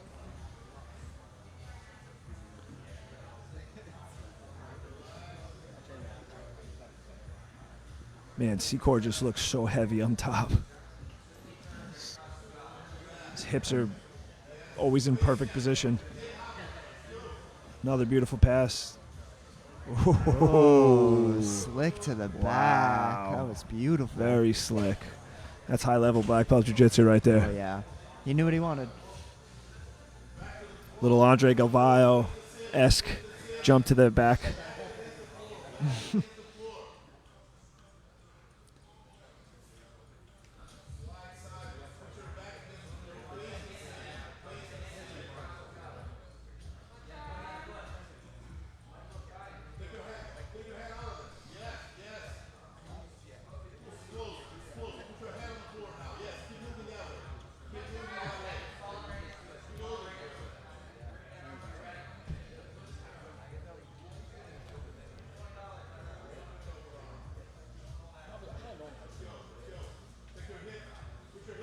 Oh, twister?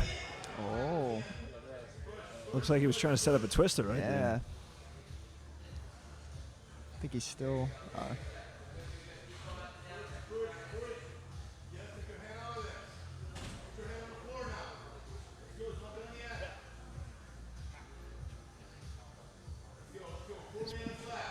I love how he's pummeling that topside hook to control the legs, and now he's got the mobility to follow him up, and he's right into that three-quarter mount. Yeah, I mean, Tyler's a big guy, so to be able to wrap your body around him. There you go, setting up that arm triangle.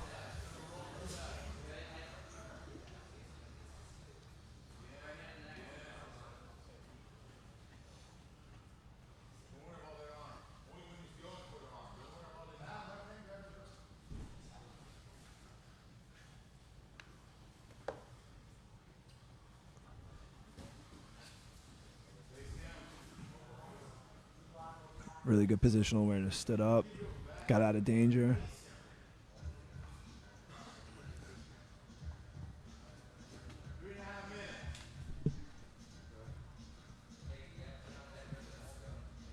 Looks like he's isolating that arm.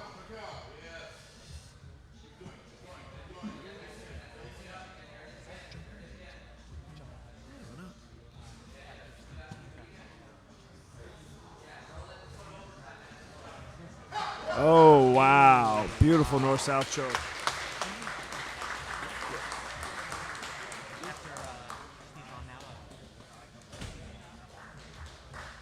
What a match. That was some high-level shit right there.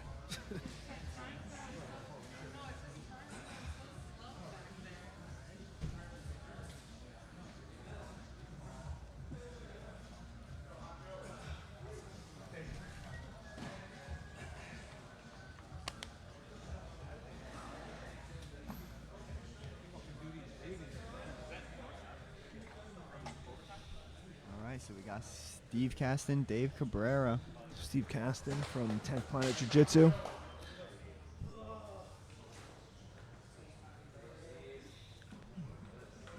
Dave from Soka BJJ, another Soka black belt. He's also an amateur MMA fighter as well. I believe he's won some MMA titles in Bobby Campbell's Jackhammer promotion. Battle of the Long Island guys here. Yep. Great to see Steve on the competition scene. You know, he's puts his heart into teaching his students and creating a great facility. So to see him out there competing and putting it all out there is awesome. It's good to see the guys out there still putting it on the line. Yeah. They call Dave. I believe Dave's nickname is Hancho. Hancho? Hancho, they call him. Yeah.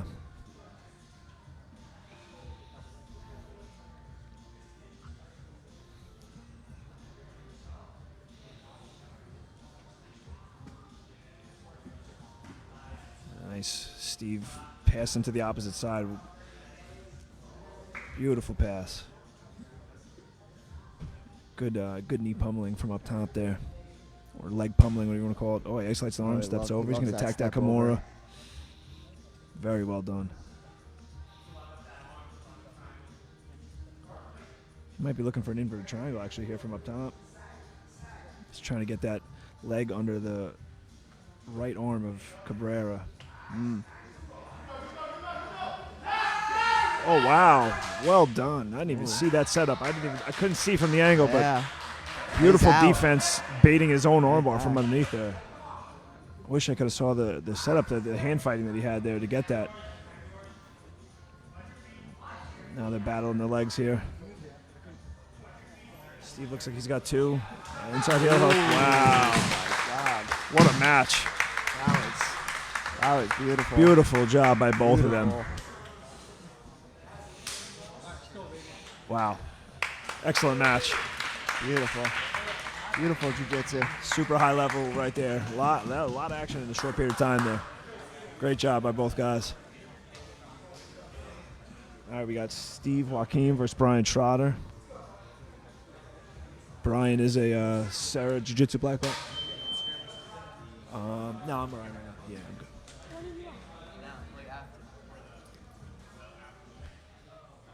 Brian is a Sarah Jiu-Jitsu black belt. Brian is in the all black. Steve is the much larger human being. Much He's a taller. big boy. It's a long, yeah. It's a lot of length.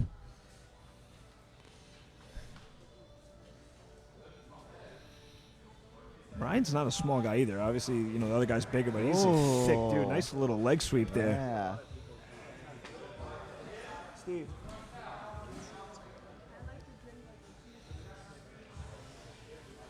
Thank you.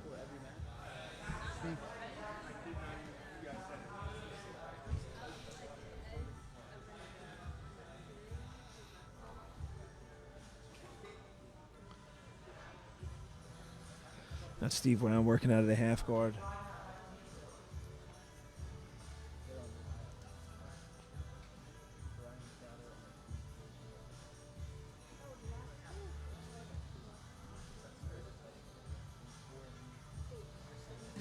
Ooh. Slick. He had the 2-on-1 and was able to isolate movement. Nice setup, but Brian was wise to it and scrambled out of there.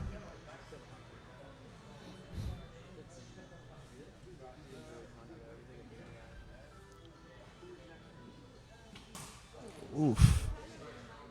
Jeez. That was an aggressive leg sweep right there. You gotta love the absolutes, right? I mean, the size differences are insane here. Love it, man. Whoever you're matched up against.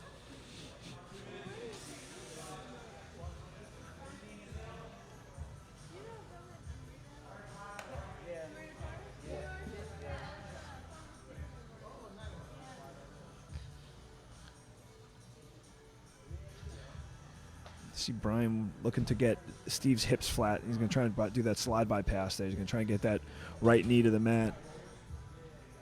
The knee cutter.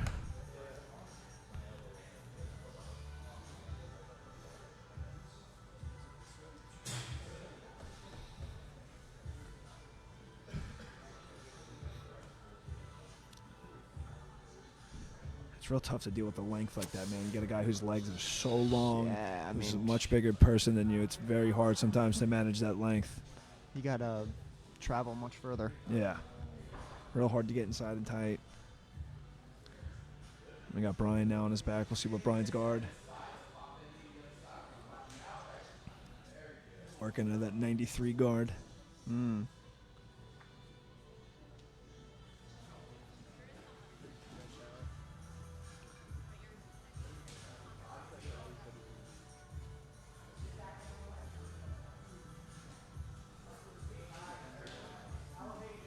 Tried to go for an Ashi entry there.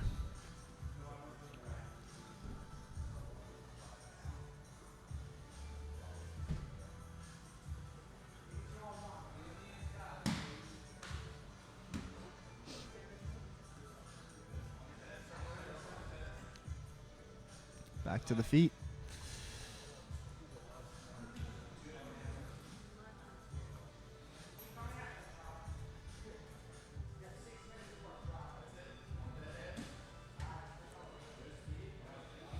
I like the entries he's using, man. He's attacking those like Ashi entries. Yeah. Pretty unpredictable.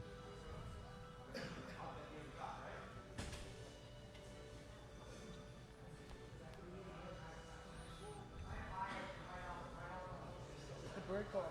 I'm from the Bronx, so like, we were gonna look.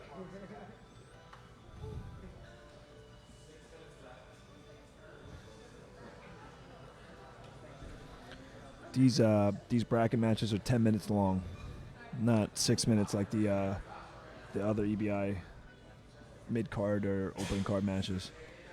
So the tournament rounds are all 10 minutes long. We got 6 minutes about in this one. And this is the last match of the first round of the brackets.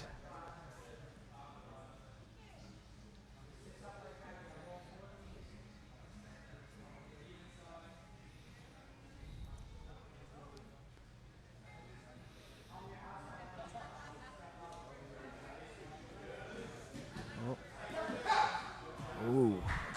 Steve catches a straight ankle lock there. Well done.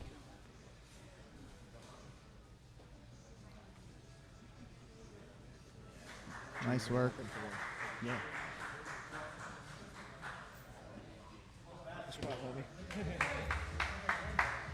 All right, I got my man with me, James Hazeman, stepping in, keeping me company now. This is perfect timing. We have Pat Shigoli. Pat's one of your students? Yes, sir. Yep. Chris's son. Yeah, he's going against Andre Allen.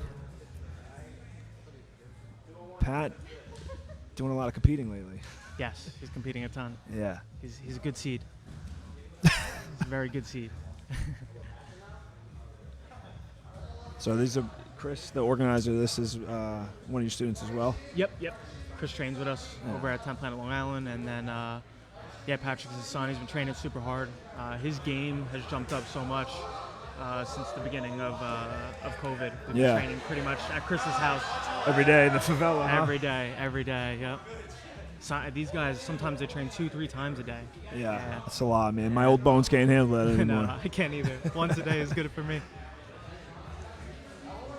Man, I was saying before, me and James go way back. We started training together probably about a decade ago, huh? Yep, yeah, a long time. Yeah, I think I came in. Were you a blue belt or purple belt? When I came I don't know, man. It's 8 years, yeah. Too long to remember, but you helped my game so much. Appreciate and it. then you're man. helping us out again, doing the commentating.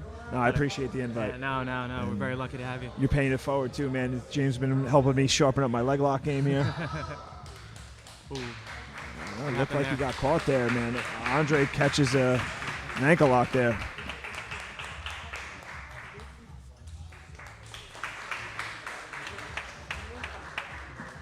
I gotta say, James, it's awesome to see, how far you guys come, man. You're doing good things, man. I know everybody that trains jiu-jitsu loves jiu-jitsu, but I know how much you love it, man. You've always, like, from the start when you came in, how much you loved it, and now seeing you open up the school, running these tournaments, man, it's awesome. I'm happy for you. It's awesome. We're lucky to be able to not just train but also compete under these circumstances. So it's just awesome. Really good stuff. We've been very lucky. So how many of your? I saw Spain today. Wow, Yeah, old school day. Yeah, I got to see Spain a couple weeks ago. Spain is at Starbucks. Spain is one of the guys that if you you never train with him, he doesn't compete a lot, but man, he's one of the best guys I've ever trained with. Oh yeah, legend. We got Victor Mina against Roman Palucha. Roman's competing 2 times in one day, huh? He was in the first bracket as well. Oh, okay, he's got 2 matches. I believe Andre has 2 matches too. Andre, that was just on against Pat. Yeah. These guys are animals. I know Victor Mina. Victor has fought for Triton, where I also do the commentary. I've called a bunch of his fights, and I actually coached against him one time as well. Is Victor on top? Or Yes, Victor's on top. Yeah, tough guy, man. Big, strong dude, athletic as hell, and really good technique as well. And he pushes the pace. So I'll be interested to see how much he pushes the pace here as well. He's driving that head position in heavy. James, what do you look for, man? Like, so you compete a lot more in the jiu-jitsu. You compete pretty often yourself. So, like, what do you look for in these types of matches? Does your strategy change when it comes to submission only? Does it change for points? Like, or are you How do you approach this? Yeah, so for me, I just go in and look for the sub, no matter what the rule set is. Even the tournaments I go to, I don't know if it's smart, but even the tournaments I go to, I don't really know the points. Yeah. One of the tournaments I did in September, I actually lost on a guard pull because I didn't in overtime because I didn't really know the points. Right. So I just try to sub. I try not to look too much into my opponent or the rule set, and I just go in and just play my game, Right. regardless. And I don't know how intelligent that is, but that's just how I do it. Yeah. Victor with a very nice pass. Forced half guard into a good pass there. Used really good head position, controlling Roman's hips. Why aren't you competing today? I'm competing. Oh, you are? Yeah. Oh, shit. Yeah. I'm right before the finals. I sound dumb now. Yeah. No, it's all good. It's all good. You're pulling triple duty today. Coaching, commentary, and competing. Nah, I wanted to spend some time with you, for sure. Yeah, man, I appreciate it. I think I don't know how the feedback's been, but the video quality, I think, is... rolling for a heel hook here. Yeah, the video quality, we had some of the comments. It was a little up and down. Okay. Oh.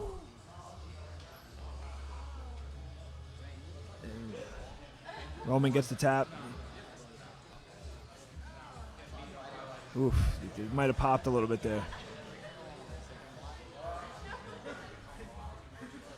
Those heel hooks, man. Yeah. Dangerous game.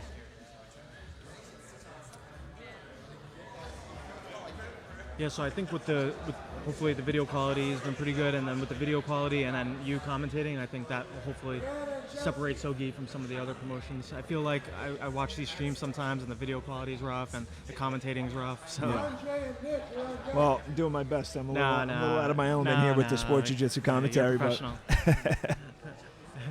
we got Brianna Paroka and Chelsea McCoy. Chelsea's from 10th Planet. I just don't know where. Let's see. What Chelsea in the all black. Brianna in the red or maroon, whatever that is. Now, did Chris do all the matchmaking his own? Yeah, pretty much. Okay. Yeah, and this is what, the third or fourth SOGI, I think. Okay. I got this facility, man. I can't get over it. It's beautiful. Yeah. We definitely made out during COVID. We got very lucky, for sure. Still a little under construction, almost there though. Yeah. Ooh. Brianna went for a single, and Chelsea jumped guard almost like a flying triangle set up into. Looked like she was trying to set up rubber guard there. I said butter guard. That's a new one.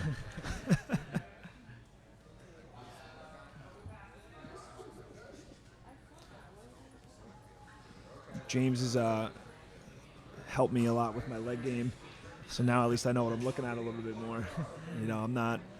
I've been training for a long time. I've been training for 14 years, but I came a little late to the party with the leg locks. I'm getting my feet wet, no pun intended. You helped me with my smash game. Well, whatever smash game I have. I don't have much of it, but... I don't know about that.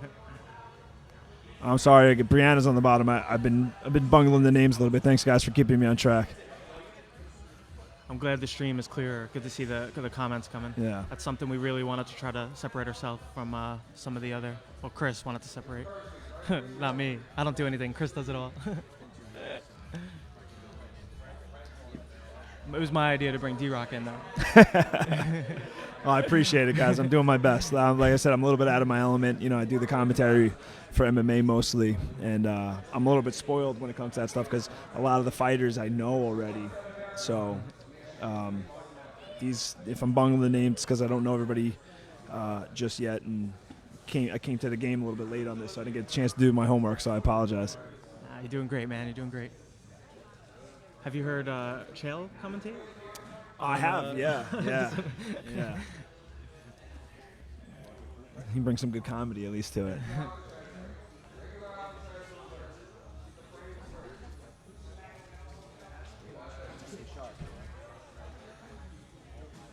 So Brianna is actually on the bottom, and Chelsea is on top.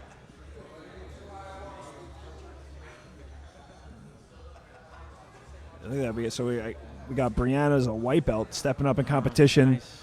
against a purple belt. Nice. And making the trip. I think Chris said they drove from Florida. Wow.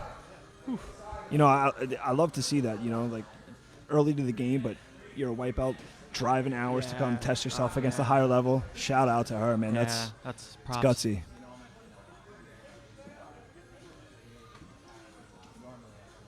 And she's giving a good account of herself, too. I mean, I wouldn't have known that she was only a white belt just based on what I've seen so far.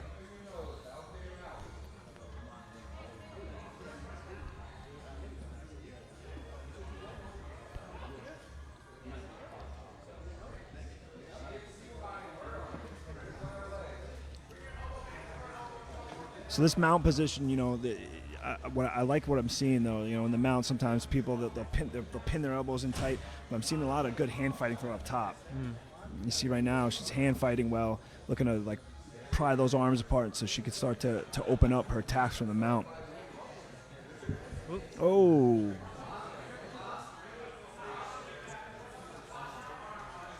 Chelsea looking to set up a triangle. Oh, turns into a mounted, almost got the mounted triangle here. That was slick. Very slick.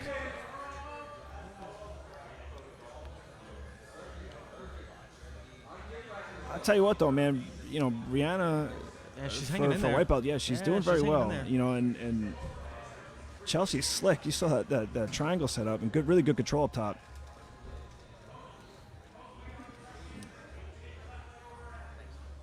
And Brianna is from 10th Planet Jacksonville, all the way up to New York for this.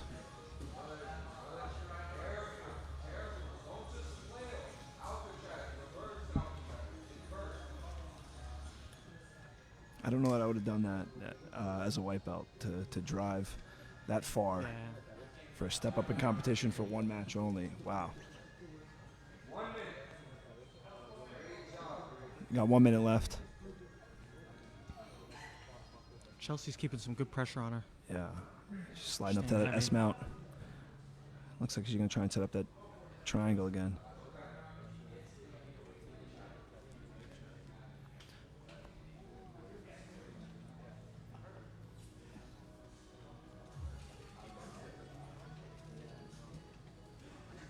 Really, really good control from up top.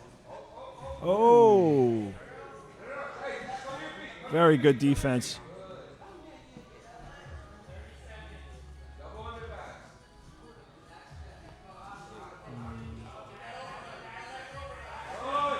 Beautiful sweep. Nice scrambles at the end of the match. They're both going for it.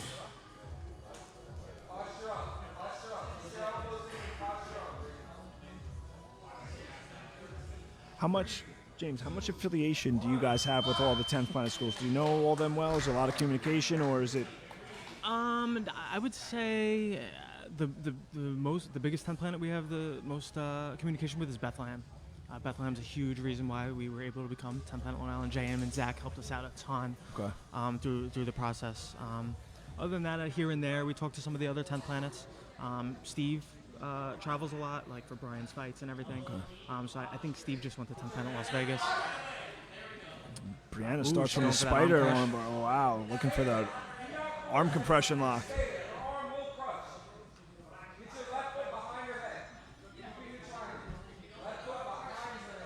She's using that leg keeping that leg very tight to the head. Yeah, she's hooking that leg, making it hard for her. She looks really composed here. See, she's got that bottom leg, her foot flexed very high into the neck, keeping her head controlled. Look at the leg dexterity, though. Using her legs from the bottom to defend. Oh.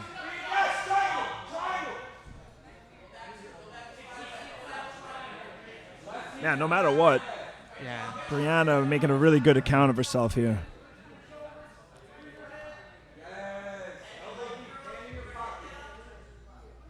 Super composed, too, after a Yeah. 20-hour drive, stepping up against Purple Belt. Yeah. And Chelsea's slick, too. Set up a triangle there. She's trying to make that adjustment, set up for a mounted triangle. Very good adjustment.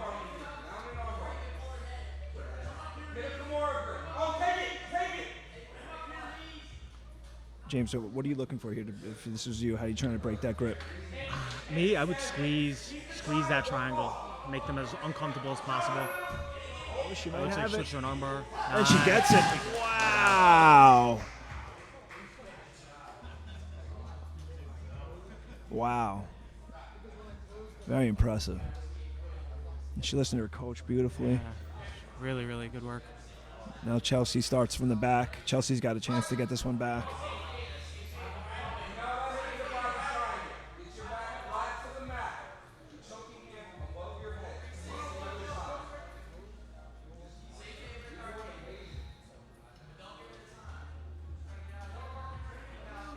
Yeah, she's trying to open up the legs with that butterfly hook. Nice.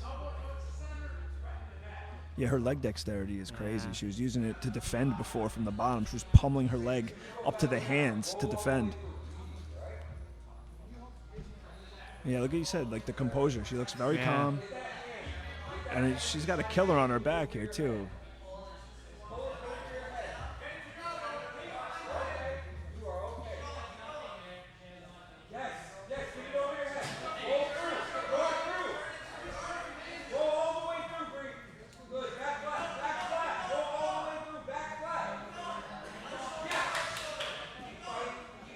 Really good back mount from Chelsea. Oh, looks like she's got that lock. She's got the arm through. A little shallow, but it might be there. It's hard to tell from this angle.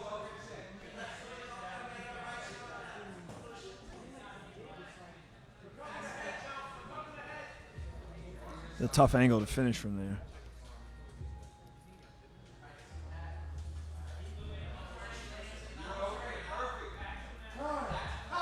It's time. Really nice match. That was a great match.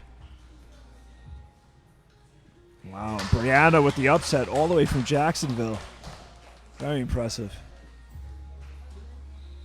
Now we got Andre Allen. This will be Andre's second match. Yeah. Inside of like 10 minutes. Yeah. He's going against Nick Stasio.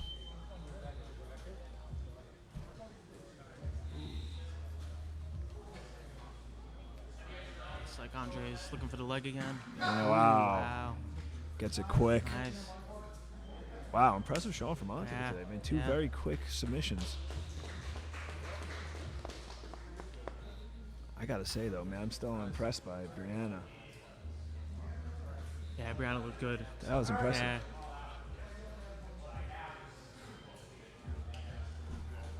We're going to the second round of the absolutes. You heard the captain there. We're going into the second round of the absolutes. Hey, I'm going to have Dan jump back in. All right. It was a pleasure. Thank Yeah, you. thanks, Dan. Jason Rael, you're on deck. Ryan, Nielsen, and Matt, you're on double deck. We got Chris Schlesinger going against Luis Cabrera. Dan, welcome back. Thank you. It's a good break. So we got the Lots of second action. round of the absolutes. We got Luis Cabrera versus Chris Schlesinger. Luis is in the brown, Chris is in the all black. It's going to be a good matchup.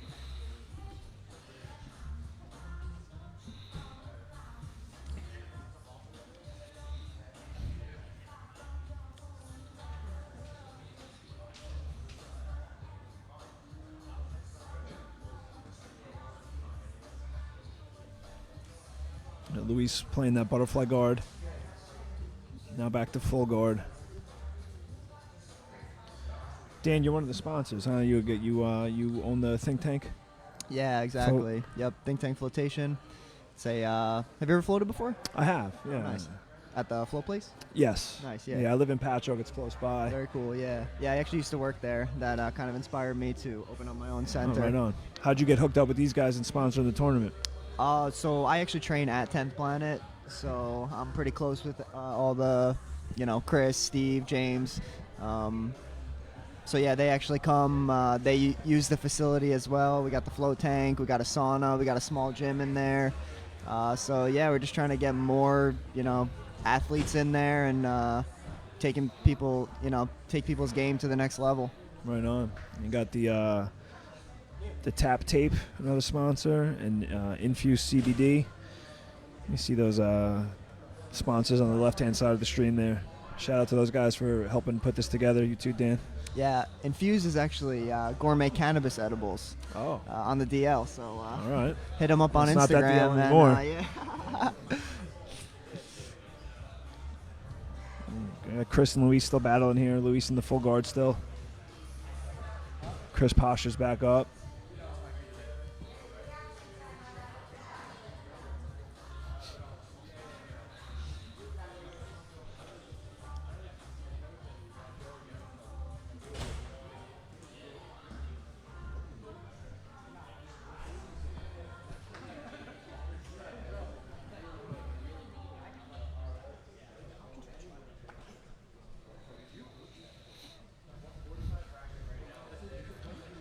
So in Luis's first match, we saw him mostly on top, heavy top game, passing a lot. Now we're seeing some of his guard work.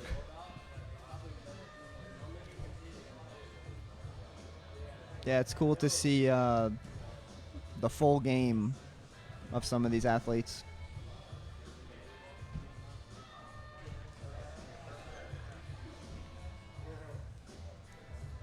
Chris working that can opener a lot, trying to put a lot of pressure, get Luis to open up a little bit here.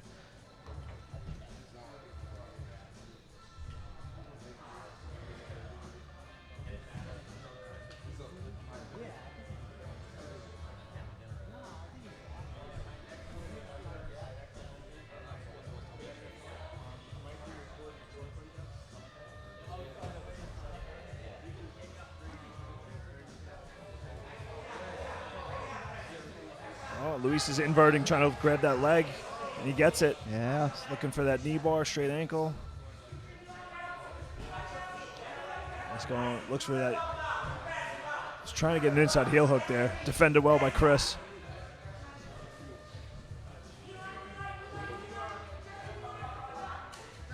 Oh, well done. Wow. Very good work by Eli. Now we saw Eli's guard work there. Beautiful. Inverted. And followed that transition to getting that straight ankle out. Once he was locked in, he was not letting that go. So Eli moves on. Wow. Great match. Up next, we got Samuel Barboza against Jason Rael.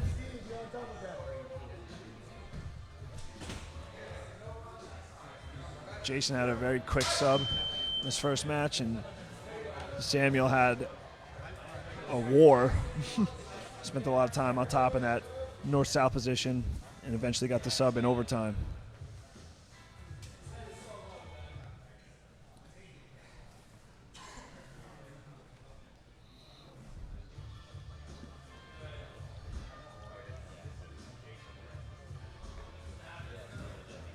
Good pass by Samuel.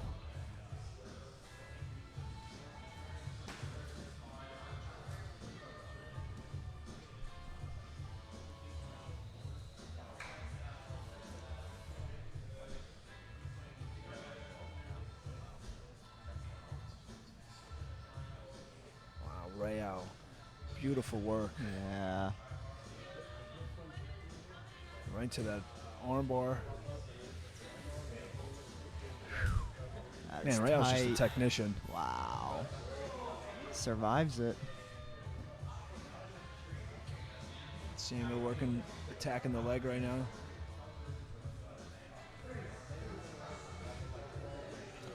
They're going to reset them in that position in the middle.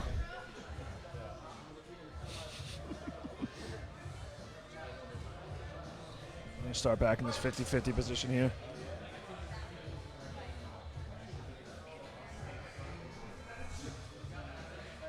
Now Rael defends well.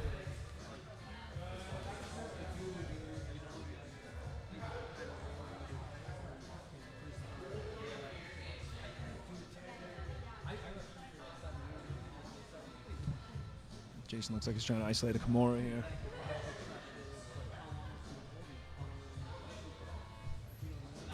Sits back to attack the arm now. He's got that spider web locked up. Look at that leg dexterity. Yeah. That's Oof, he's got Samuel in trouble here.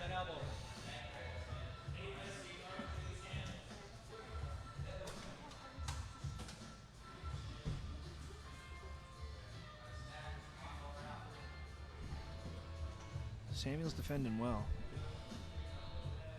But you can see Jason, he's just so methodical. Super technical, no fat on his technique. Everything is just perfect. And he isolates that arm down, he gets the arm bar. Gets the tap. Wow. There's just no fat in his technique. Everything is precise. And so composed. No emotion. No, The best ice way cold. to do it. It's like Rory McDonald, Yeah, almost yeah. same demeanor. Exactly. And Jason moves on. And we got Brian Nielsen and Matt Secor.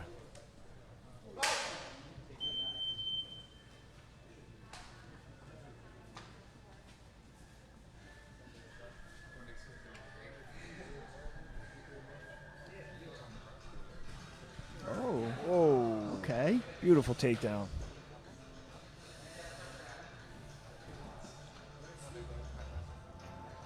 Matt passes. Front headlock position.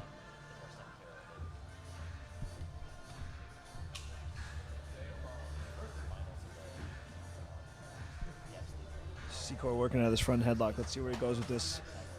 Might look to take the back, or it looks like he's trying to set up a guillotine, actually. Good hand fighting by Brian.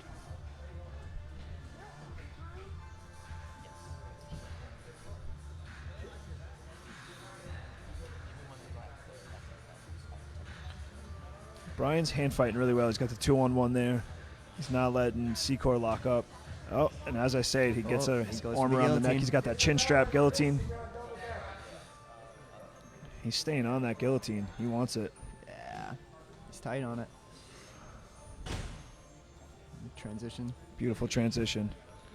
Right to knee on belly. Looks like he's going to attack a dorse.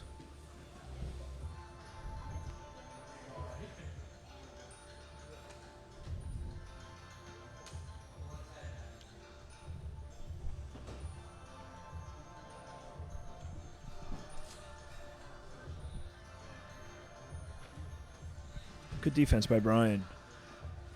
A lot of attacks thrown at him. Good transitions by Secor, but Brian defended really well back to his feet.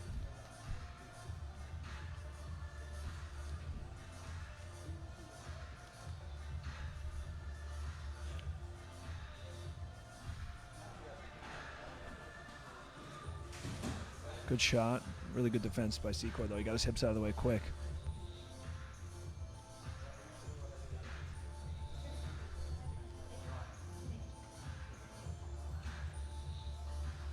Comment section's lit up again when Matt came back. Oh, yeah. Everyone's here for Matt.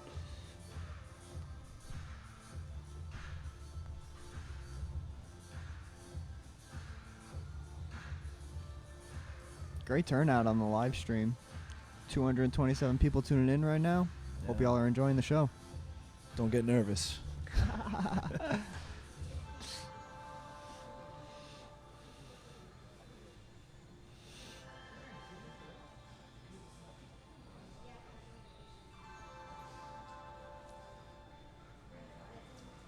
Secor's going back to that chin strap.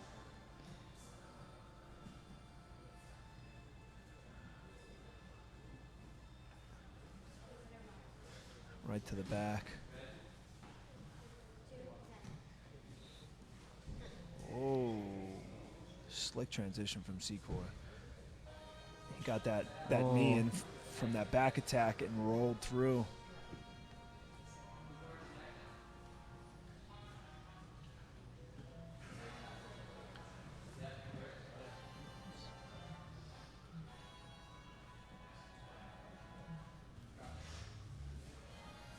Secor's pressure game is, man. I mean, the Sarah lineage, that is, that's what they teach. that Pressure, north-south pressure, choke. pressure. This could be it. It looks tight.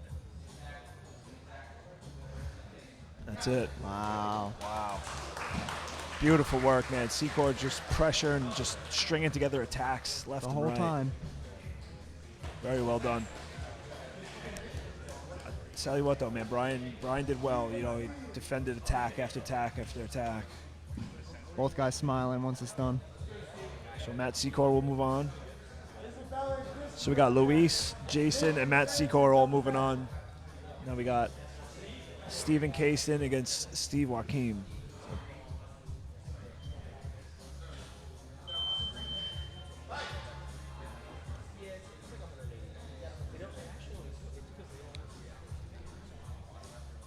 Steve is the second giant in this tournament.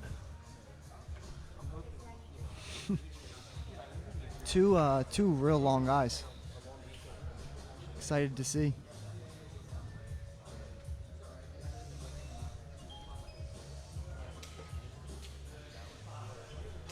Both these guys won their first matches with leg locks to move on. We'll see if they keep that theme.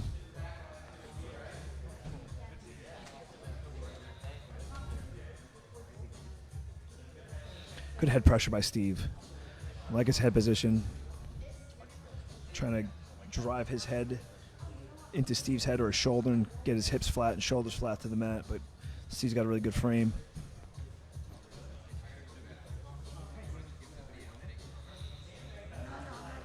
If I had to guess, I would guess that Steve has this Steve on the bottom here. Joaquin has the strength advantage just by virtue of his size. He's so jacked, he's ripping out of his rash guard.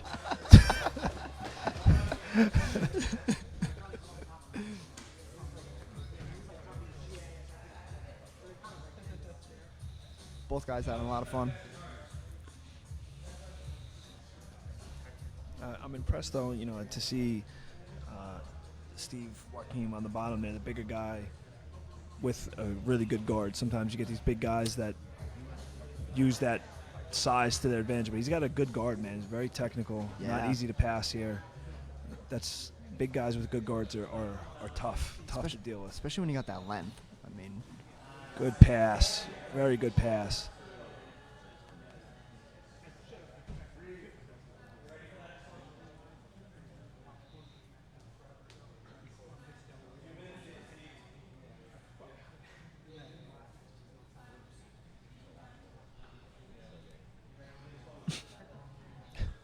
Is that a wedding ring that came off? yeah, it looked like a ring. Steve just casually throws it. Hope their wife is not watching.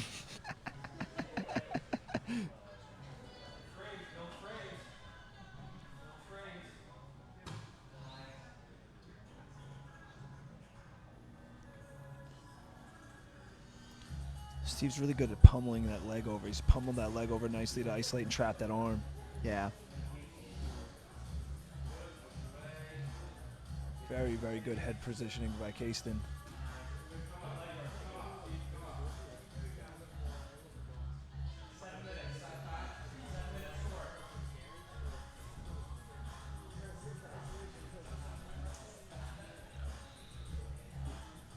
Dan, you competed at all? What's that? Have you competed at all? I've competed once at a Pride tournament. It was gi. I had a couple months training, and I got submitted in a good 15 seconds. But You got out there and did it, though. You know what I'm saying? Yeah. I really want to try again. Just the whole preparation is something I'm very interested in, just getting in that right mindset. And now that I'm with a new team, definitely excited to try again. Well, you won't be competing in the gi again now that you're a 10th planet, so. Yeah, exactly.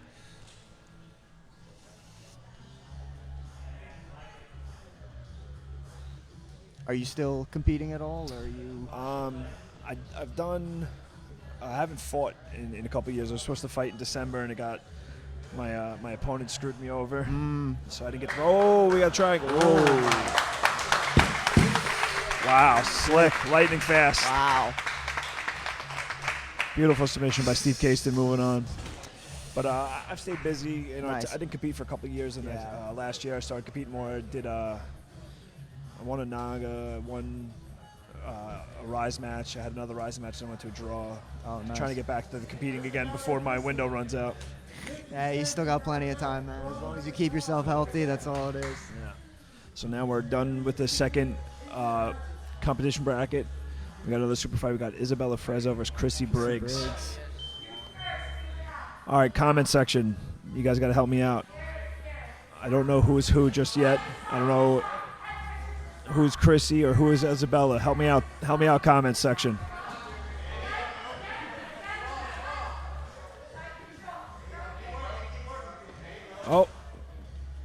got an anaconda or got Darce that in? locked up here.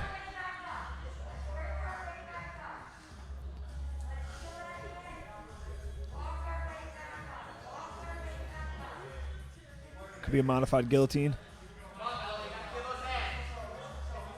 Looks pretty tight.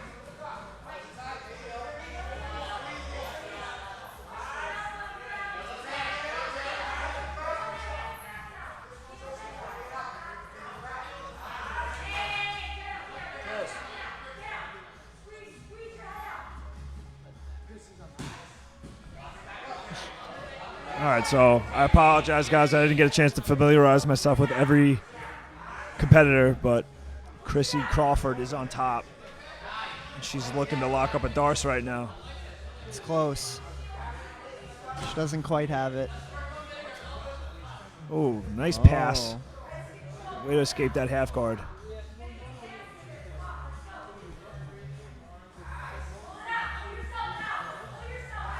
Very good defense. Isabella did a really good job there. Oh, transitioning. That side mount. Oh, she's inverting. She's looking to lock up that arm. Can't see the angle here if she's got that arm isolated or not. See the hand fighting. And she gets it. She's got that arm She straight. hops over. Wow. Good defense. That arm is extended all the way. Yeah.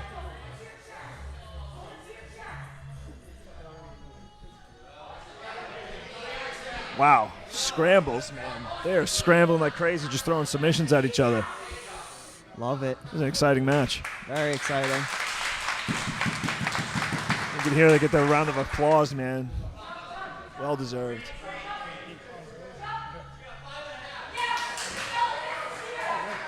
Isabella pulls guard.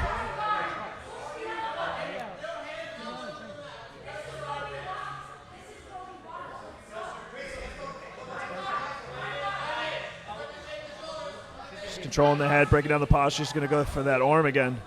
She's got the 2-on-1. There it is. Oh, looking for the arm bar.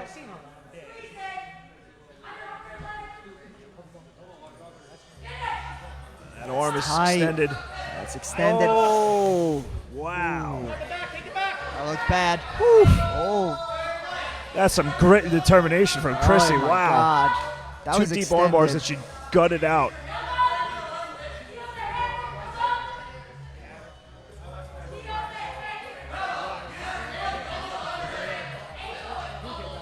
Now she's working on that leg.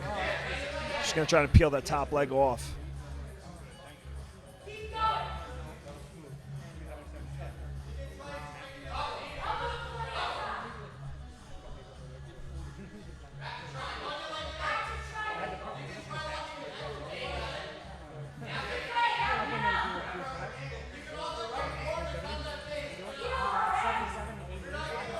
Chrissy gets that far side leg. She's got that double trouble now. Yeah.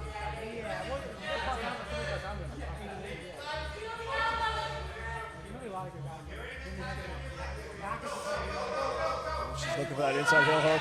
Oh, she's out. This place is going crazy. This might be the match of the day so far.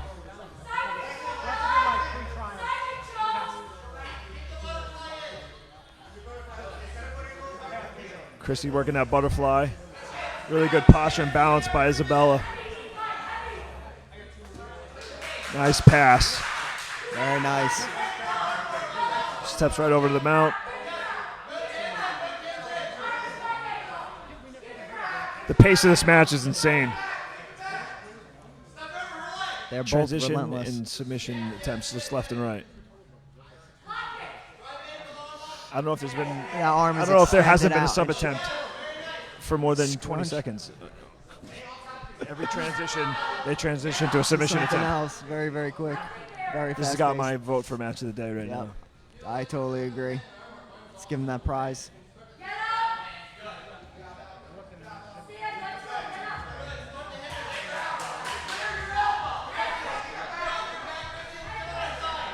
I noticed Isabella's listening to her coach really well. She's really following instructions beautifully. Right to the back.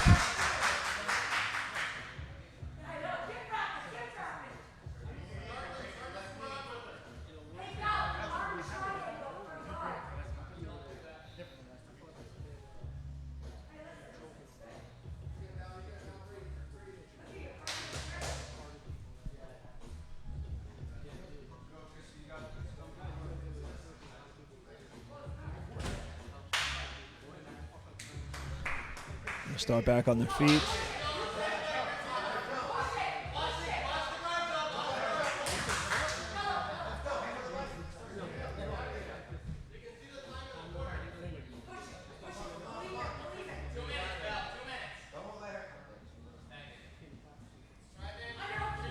She's going to look to isolate that arm again.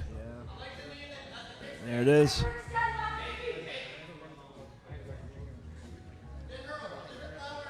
She's hooking through on that bottom leg.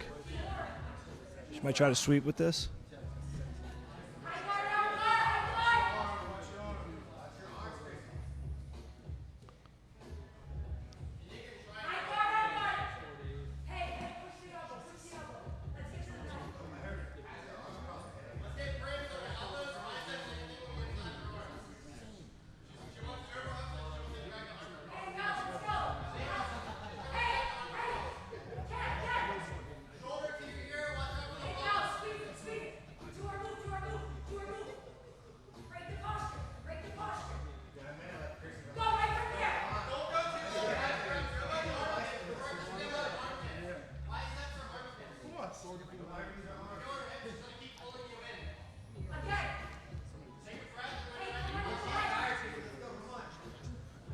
See fatigue setting in a little bit from the pace of this match. I mean, the pace that they've been keeping has been unreal. 4.5 minutes of nonstop action.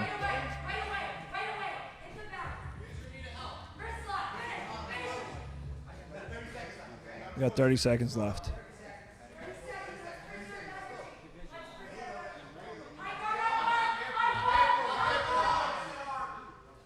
Oh. Got the arm again. She attacks that arm again. Good defense by Chrissy up top, though.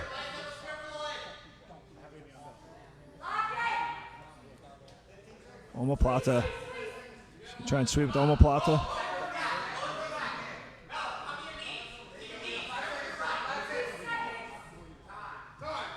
Wow. Wow. Unreal. This match is going to go into overtime. That was an unbelievable pace.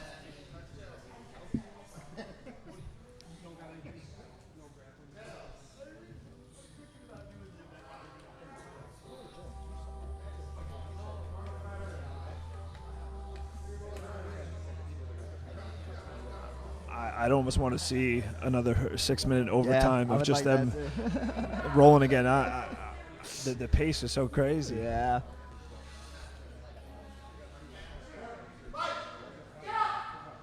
Chrissy will start out of that spider guard armbar in overtime.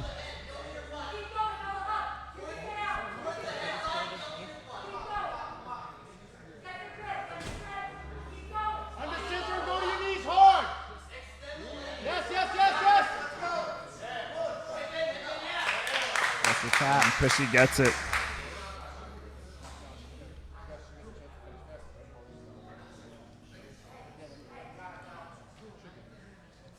I can't even believe that neither one of them looked tired. Neither.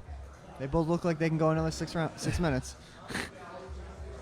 Isabella will go for the spider armbar as well from this position.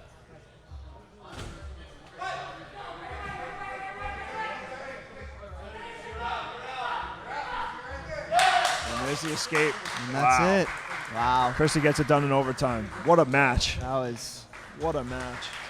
incredible heart from both athletes. That's the match of the day right there. Chrissy Briggs and Isabella Ortiz. All right, up next we got Nick Ortiz and Samson Saucer.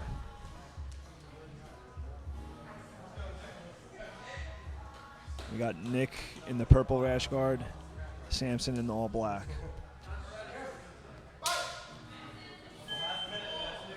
Samson, hands down, has the best mullet. He definitely wins the mullet competition in this entire bracket. He's pushing a real hard pace right out of the gate. Yeah. Super aggressive. Yeah.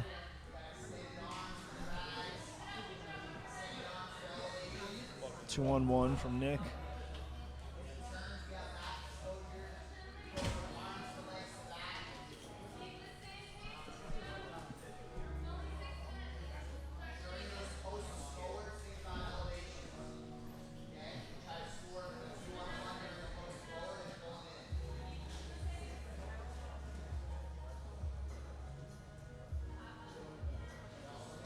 And the energy from that last match is carried over into this one. These guys are getting after it too. They're hyped, as they should be after that.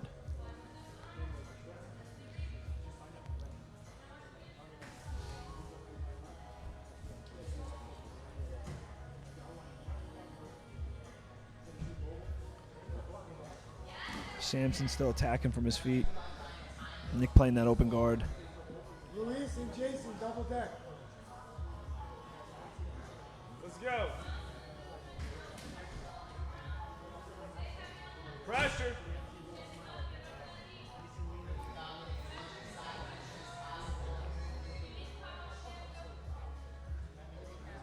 Nick's got a good guard, man. He's a really smooth, fluid open guard here. He's playing that 93 butterfly.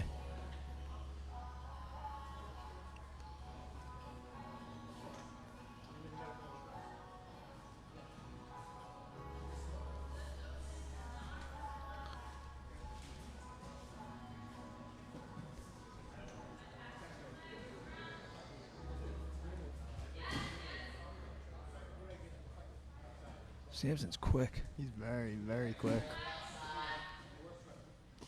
But I think Nick is just as fast. Yeah, his hips are moving really quick.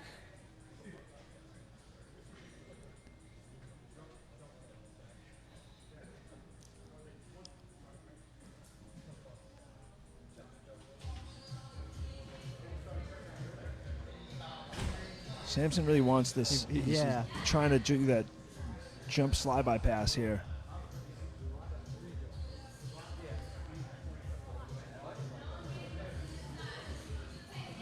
Jumps a headlock He here. locked it in. Still not past that knee though.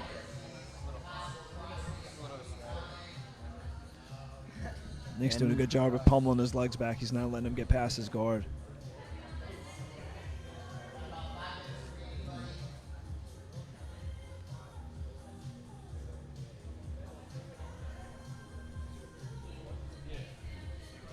Oh.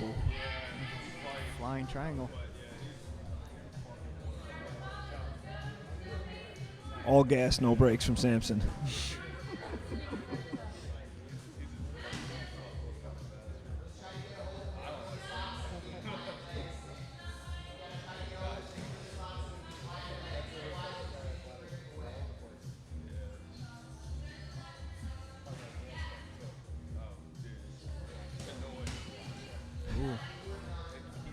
Yeah, Samson's making it exciting. He's pushing a pace. He's flashy, a little reckless, but it's fun to watch. Very fun to watch.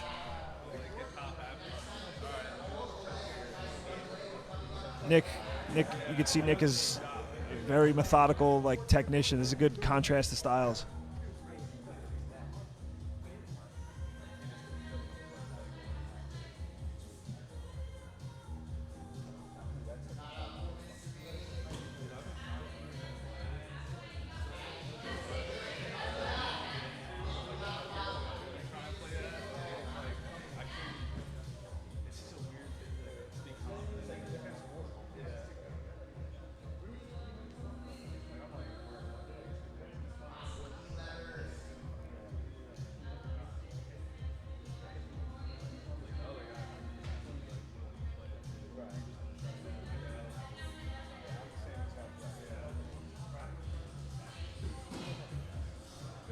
Samson just trying to jump over the butterfly.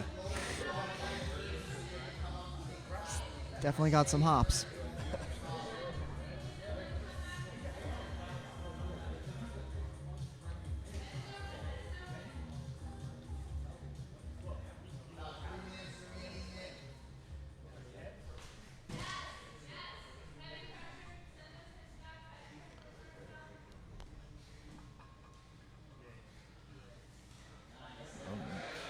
Nick gets that doing leg. a great job isolating that leg. Oh, Samson but goes Sam for a hold of his attacking own.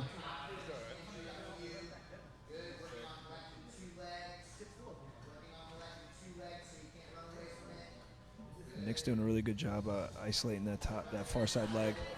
He's going to try to roll that hip over back to him and get it after both of those legs, get a little bit better control.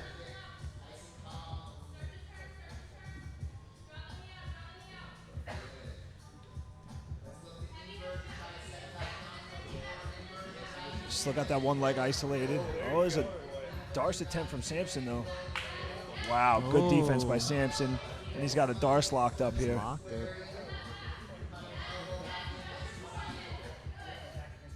Samson's got the gable grip locked. Oh, he might have it. He's got it locked. Doesn't have the angle. I think he's out.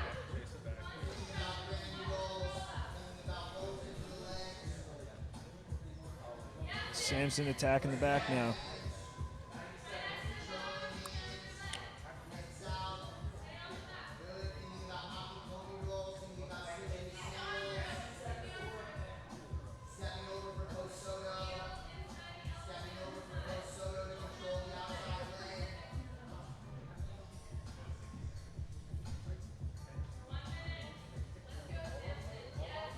Samson's got a bulldog choke.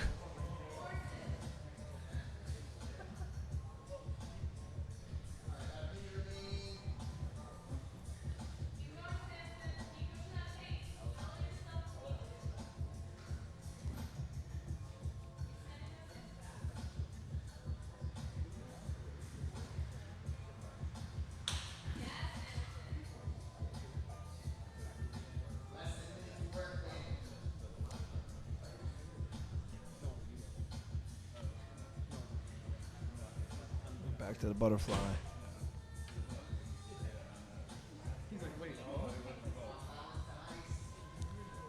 It's very hard to. Nick's having a hard time getting a hold of Samson because of how frenetic he's moving. He's super quick. Both guys are very agile.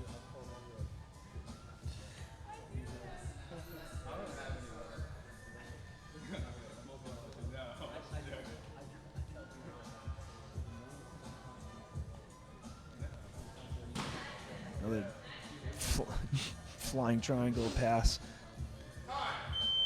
That's the end of regulation. Good match.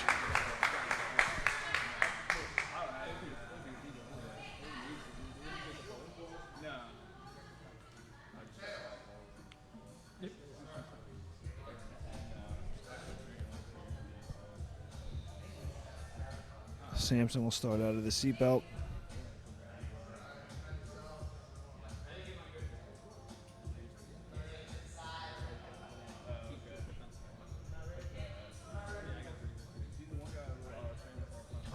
There's a really good contrast of styles. Yeah. The slow, methodical technician against the frenetic pace.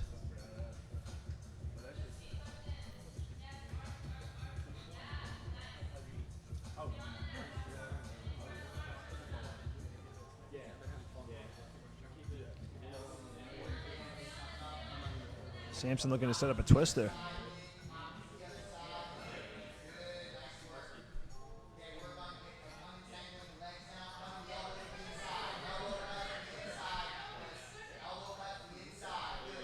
He's got this back crucifix.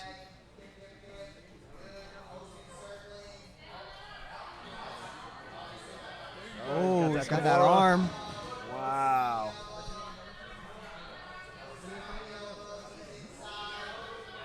He's still on that arm.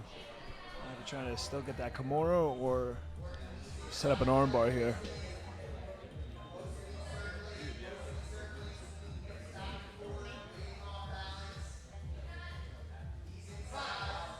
And he's out. Good defense by Nick.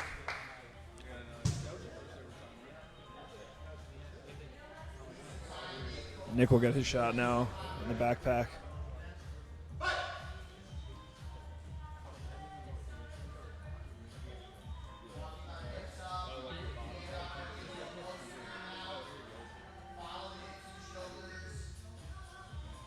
Nick gets that body triangle from the back.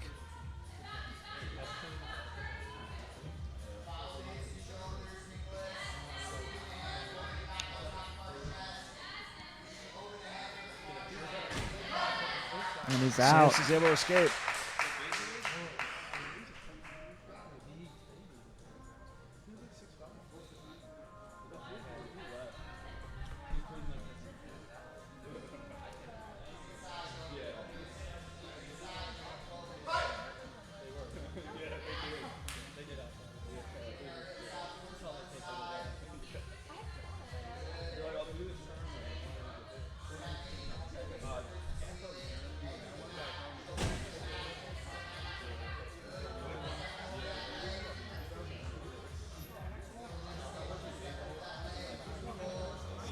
Nick is able to escape the legs.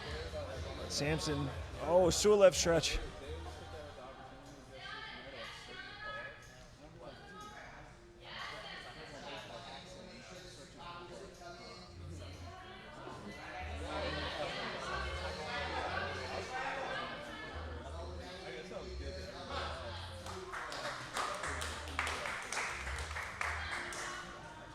Was that a tap or time? I think that was time. Yeah, he got out.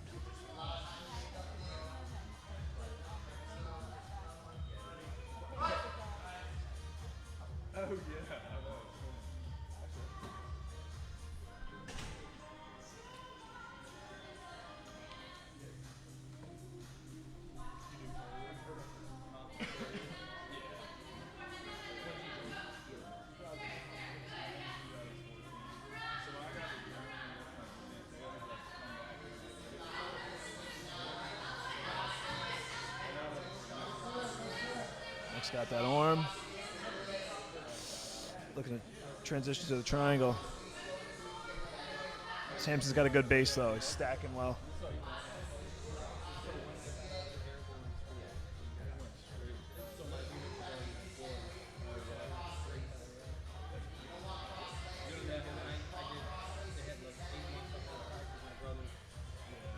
Oh.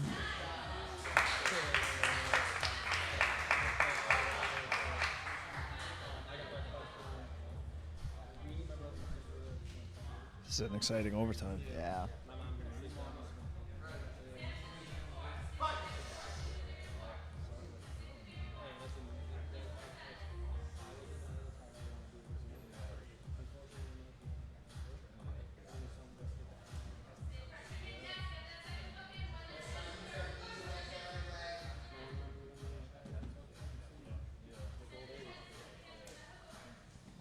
Samson trying to trap that arm. Very good transition. He's a little high. Nick's going to try and shrug him off and come out the back. Ooh, stays on that the arm. Good defense. Very good defense. Woo! Time.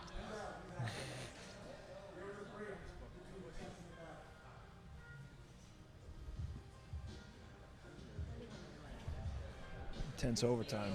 Yeah.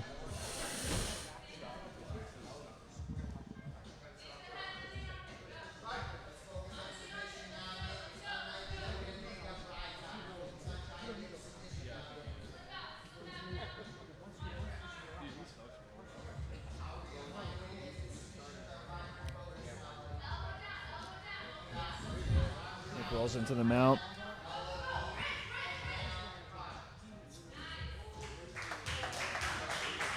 This is the most intense overtime we've seen. Yeah, looks like it's going to come down to the clock. See who was able to get out faster. It's going to come down to the fastest escapes.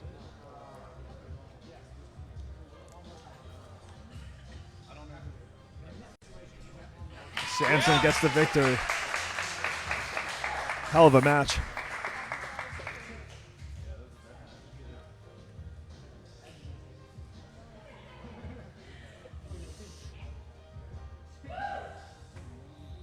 Samson gets the cash prize.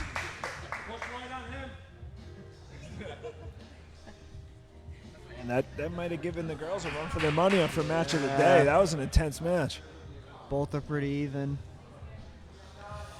All right, we got Chris Crawford versus Tom Digiornale.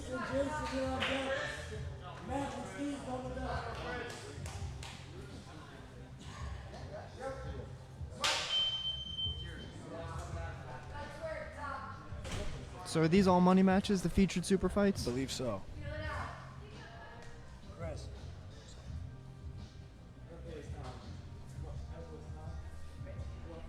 Okay. Wow. We got another 10th Planet Jacksonville. Crawford These guys made the trip all the way from Florida up here to compete.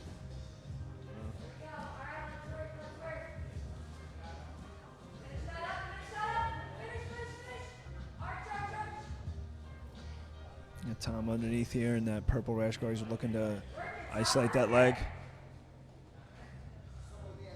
Trying to peel for that heel hook. Step on that elbow, yo. That's deep, Tom. Let's go. That's deep. That's deep. Finish it out. Good defense from Crawford.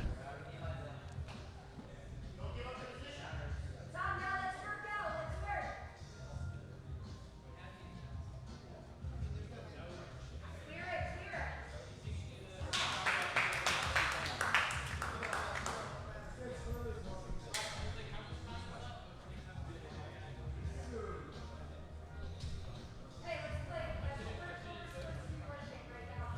Crawford sits the guard.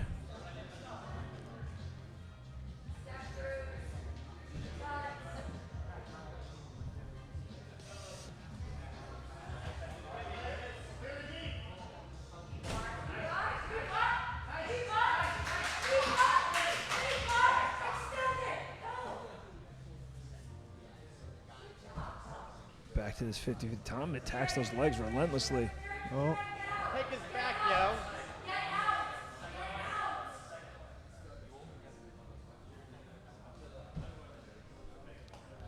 Tom rolls back, sits through, he's back to attack, and he's got both legs locked. Looking for that double trouble. Dylan and Justin, double deck. Triple deck.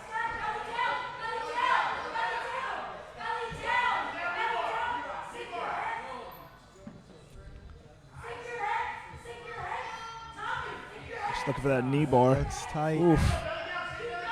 Flexibility from Crawford. Jeez. Yeah. He escapes the knee, gets the knee out. Well These 10th done. Planet guys, they got rubber bones, man.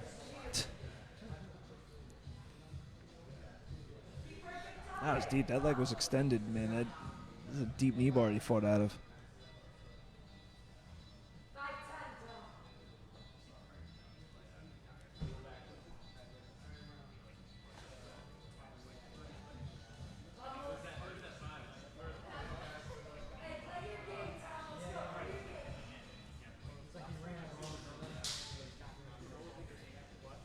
They reset back to their feet.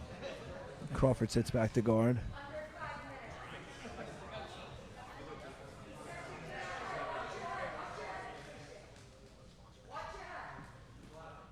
Crawford to rubber guard.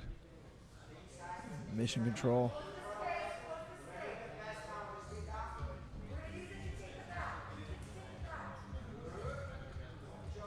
Good pass by Tom. Looking for that full mount. Oh, Crawford pummels a leg through.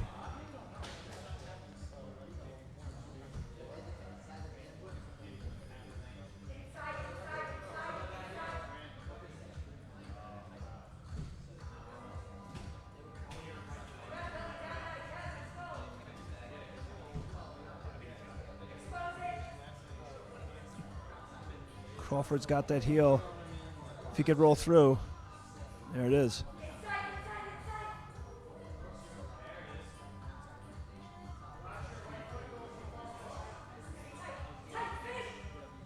Man, Crawford's able to just roll and change the levels on his leg attacks constantly. It's pretty impressive. Very impressive. Both these guys are very skilled with the legs.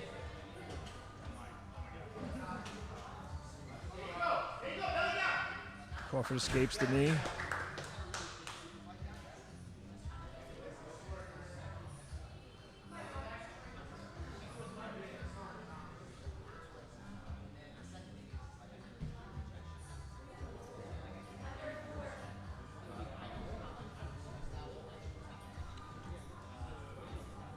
Crawford sits back to attack a straight ankle lock.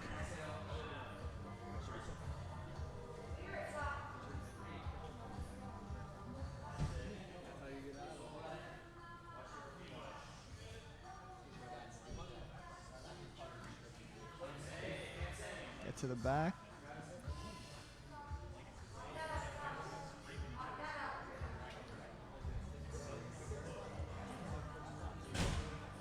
Crawford's got that heel deep. He's got to watch he doesn't give up his back, though.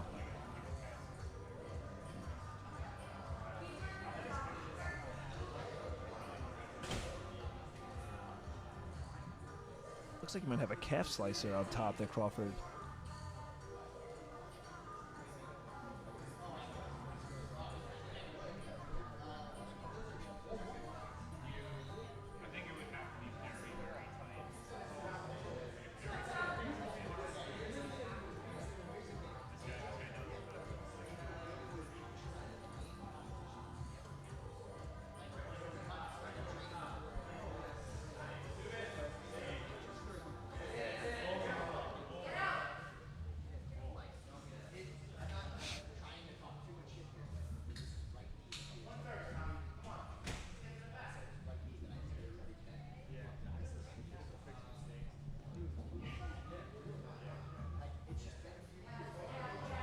Oof. Single leg X. Oh, and he gets the tap. Wow, he gets the tap. Got a heel hook? Yeah. Kept a hold of that heel as he got swept. That was Great match. Well deserved. All right, we're going to the semis of the absolutes.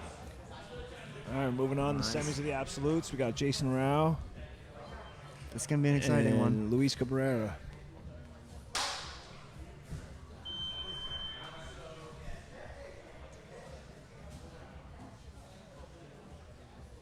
Ooh, looking for that leg early. Matt and Steve on deck. Dylan and Justin double deck. It's 50-50 position here. Julio, Richie, you here?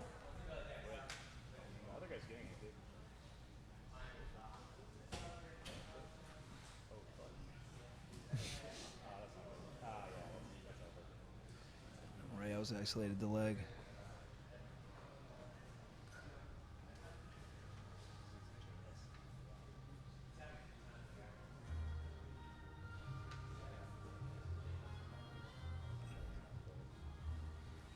Wait, I want to say it's hand fighting, but he's hand fighting the leg well.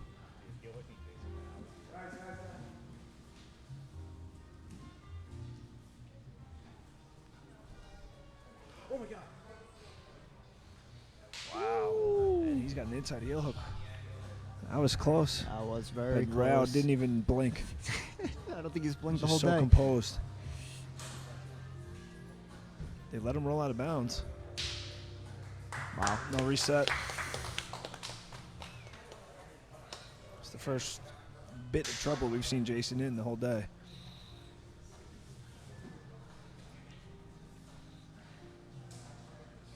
Ooh.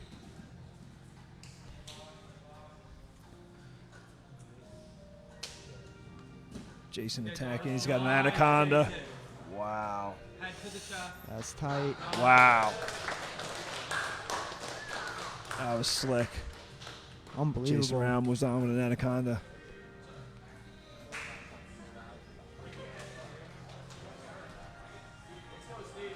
And we got Steve Caston against Matt Secor. The winner of this will move on to face Jason Rao in the finals.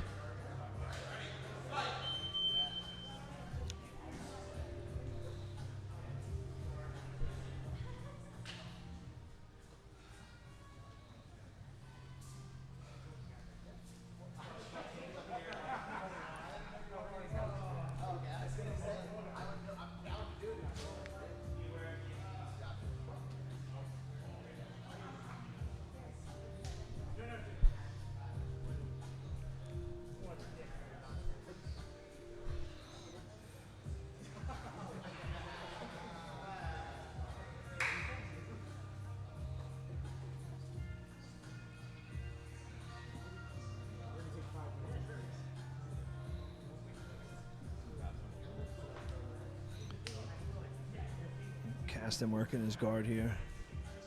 Hand fighting. Both guys not in a rush.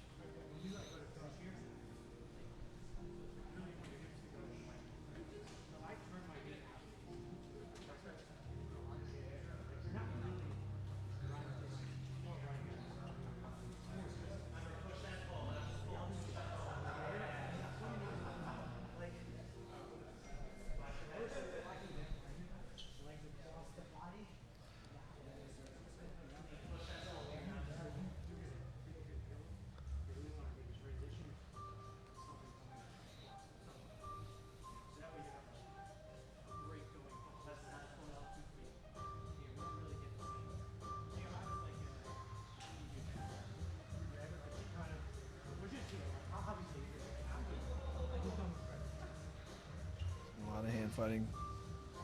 Secor gets back up. Let's see if he can try to pass from his feet. Nope. Sits back down. 2-on-1 by Caston.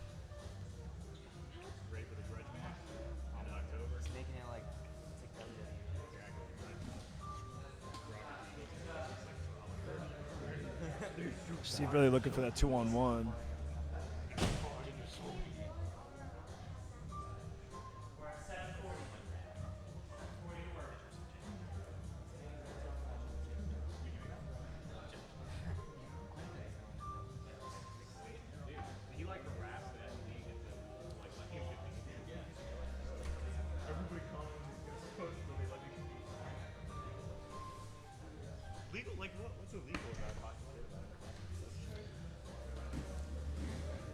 Secor gets the pass.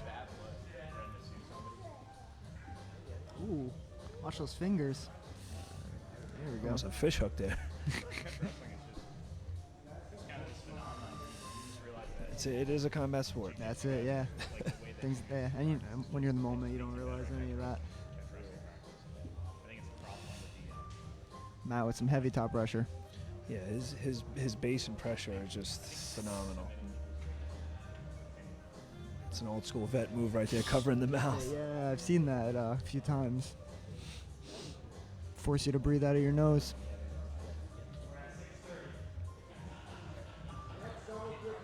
You can just tell how heavy he is up top. Yeah. His base is always beneath him, is always in perfect position.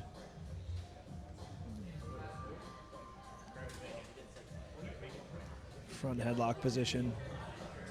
He's been money from here today. He's attacking that front This has headlock. been his spot.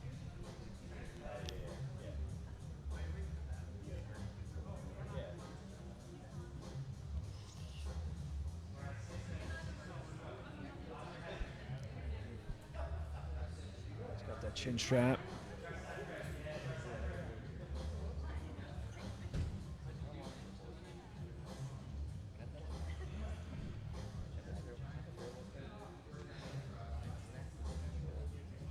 He's able to flatten Steven out completely now. He's based, sprawled, heavy.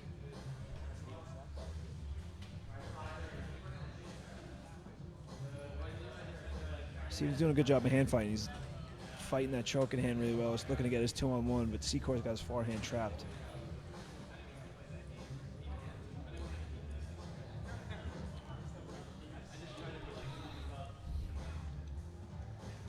Secor using that knee on neck again. Yeah, that's what he used last time.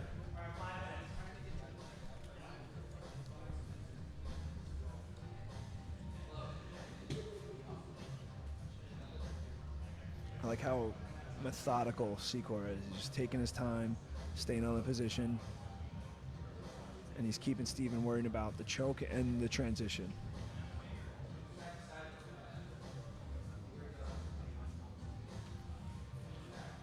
I think Secor wants that Darce.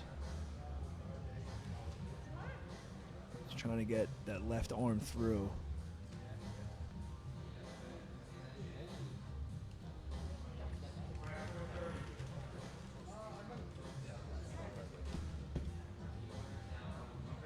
See how long he stays in this. He may maybe eventually go and look to take the back.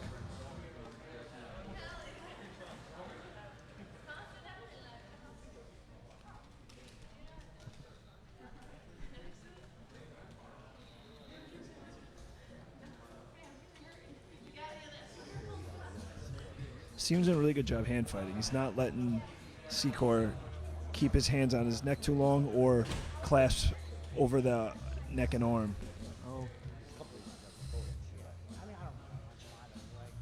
Secor's gonna take the back. Steve does a good job Steve fighting the hooks. Looking for the leg.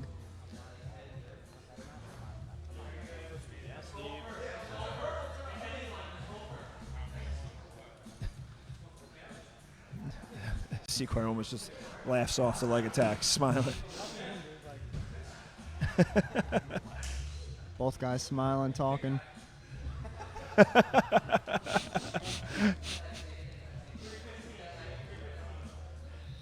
Pink eye pass.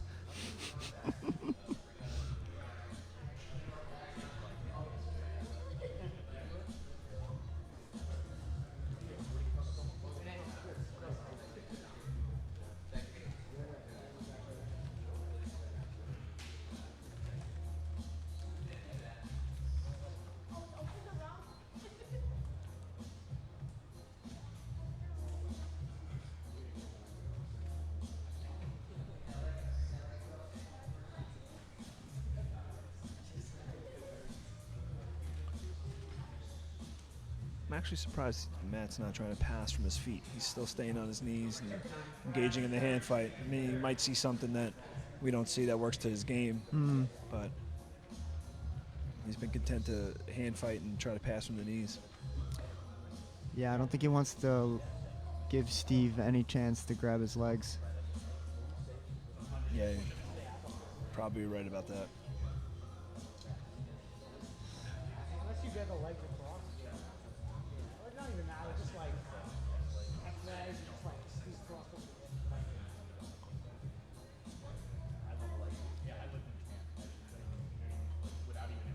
That's not like real leg.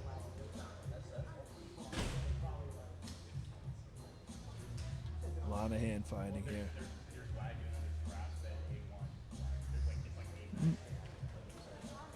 Full guard now.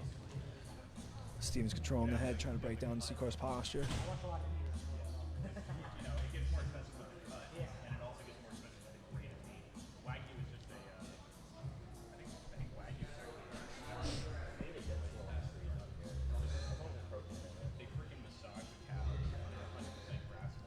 Climbing that guard up high. Really good pressure though. Secor's not letting him get underneath him. Head position, he's got this head in his neck. Keeping his base low.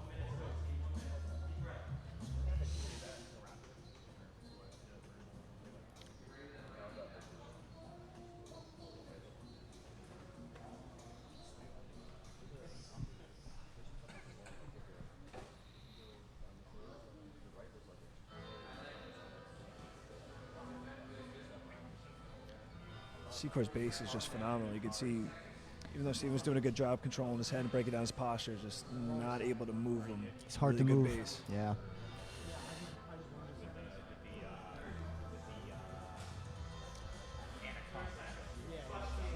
This is the other side. Secor's bleeding from the top of his head. Yeah, I don't know why Clash that of heads or happened. something, but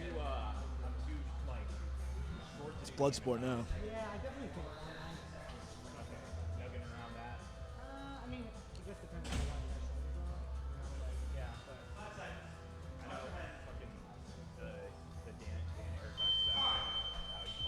And they'll go to overtime.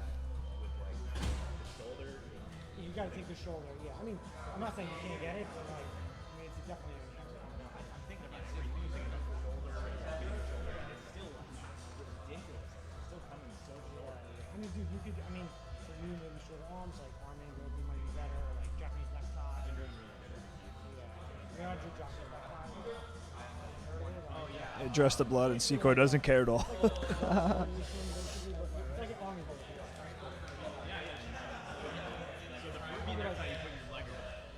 Japanese that ties like it's like a like somewhat like this with here, that's good when you put like your stomach in that. I've been trying to do that in Secor taking the back for the first round of overtime. Secor's lats are gigantic. He could kick himself in the lats with his own legs. He's a large man. you can't like that. You can't like that. You can't be like that. Matt starts on Steve's back to start overtime.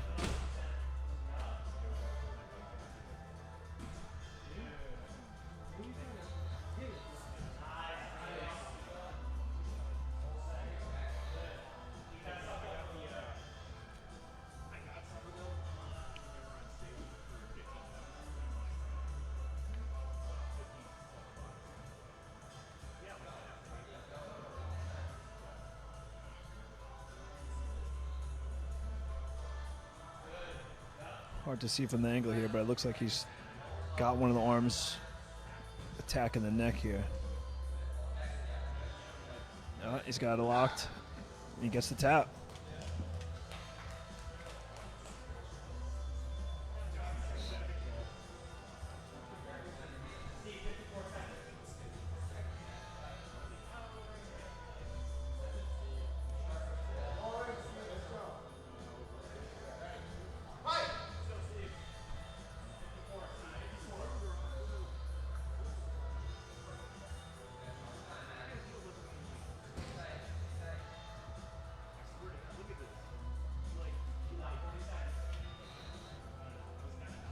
Steve's got to get the sub here.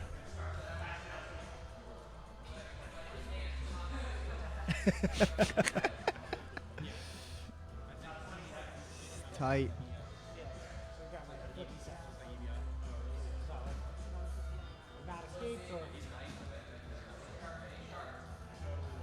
Secor getting his shoulders down to the mat. Steve might try to chase the arm triangle here. And Secor escapes. Good match. Great matchup. Secor will move on to the finals against Jason Rael.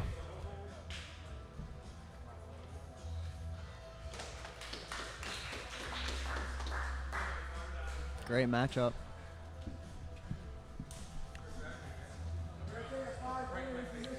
There's going to be a 5-minute intermission. We got 2 more super fights before the finals. Next match, Dylan and Justin Pack, sub only, no time limit. It's a rematch from finishers, sub only. Nice. Bet match, $1,000. All right. Oh, wow. Dylan's 10th on Long Island, Justin Pack is on the big day.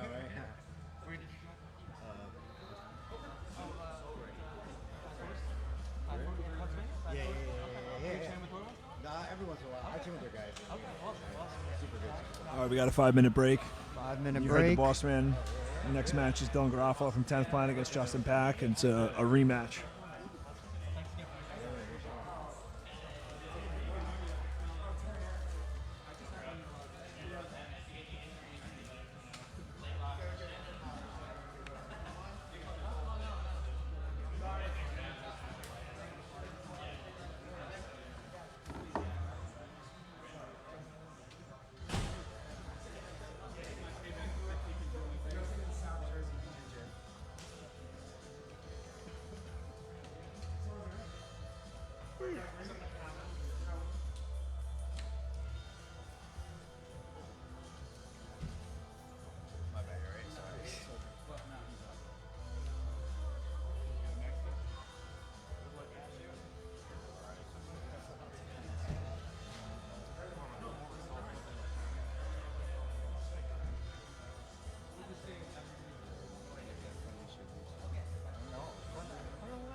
I agree for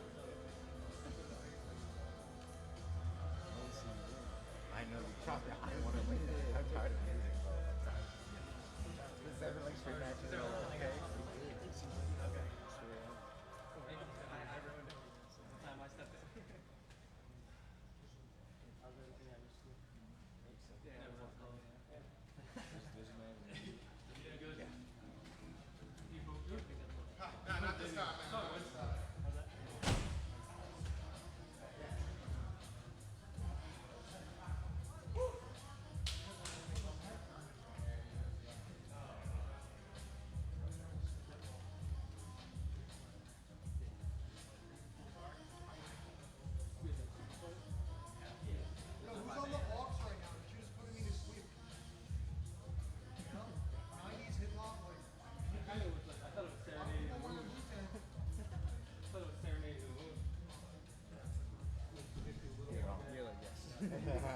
Yo, good.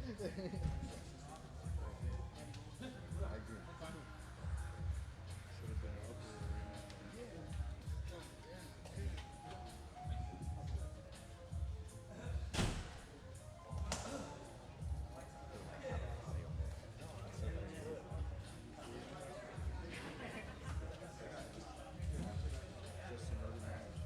James and Julio, you're on deck.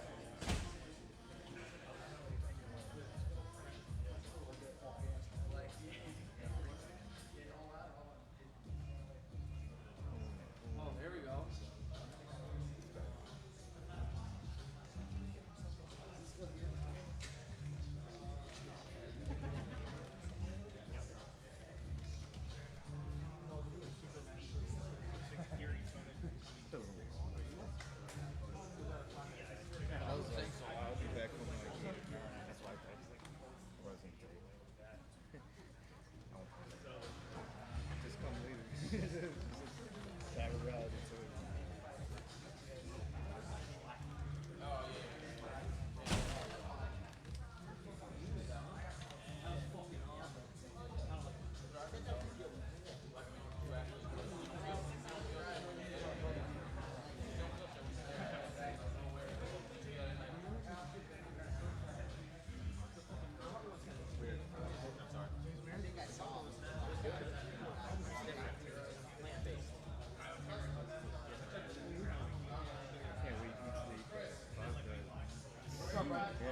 burger sounds like a fucking hamburger. Justin and Dylan, Julio and James, and then final. Ready? I think I'm alright. Good food for now. It's not far outside. Celebratory Chipotle, yeah. Texas Roadhouse. It's so good. By myself, that's fine. No one's gonna like that. That's cool too. I'll bring it out, everyone.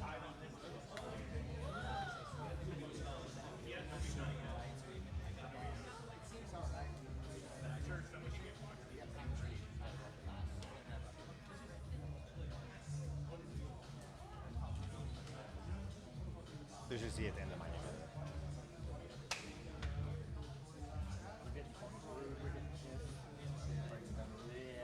Number 2. Take my time with this one.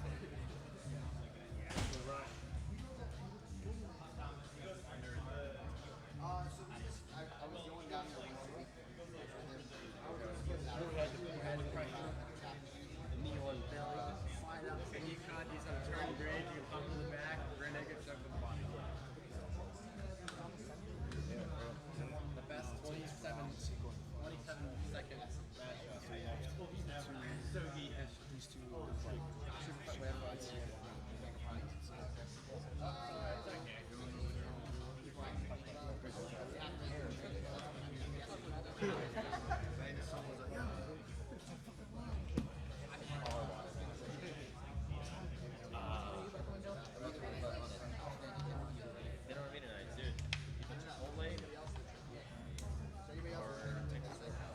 Actually, we got plans on the family dinner. I think it's sometime this week.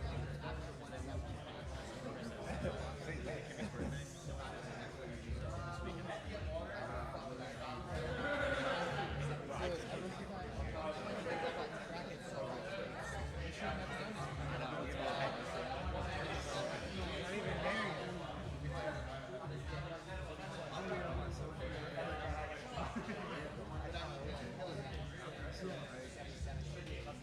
Dave, you ready? You good to go?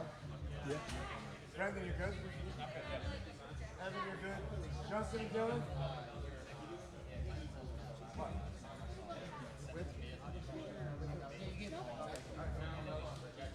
All right, Justin and Dylan, let's go. Oh, absolutely. Always volcano first. It's science. It's definitely science. All right, we're back. All right. Dylan Garofalo from 10th Planet, Long Island against Justin Pack. Pack from South New Jersey Jiu-Jitsu. This is a rematch. A rematch, yeah. No time limit.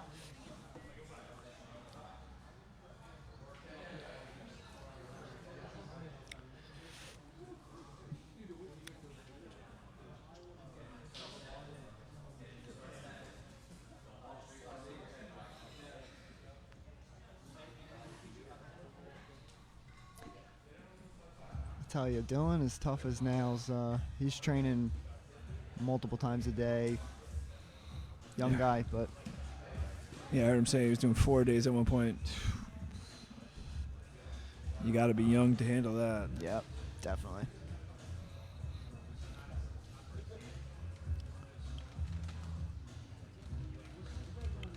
Dylan is in the rubber bones attire. Justin in the white and gray. Shout out to Rubber Bones. They are actually here right now. RubberBonesRashGuards.com. Check out their gear. Oh, Oh my, you might have that. Looks tight. that's tight. Ooh, Oh, and good he gets scramble it out out. by Justin. Still on them.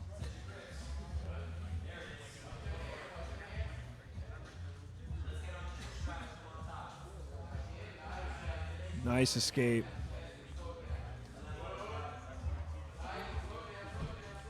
Justin gets the mount. He'll reset him in the middle.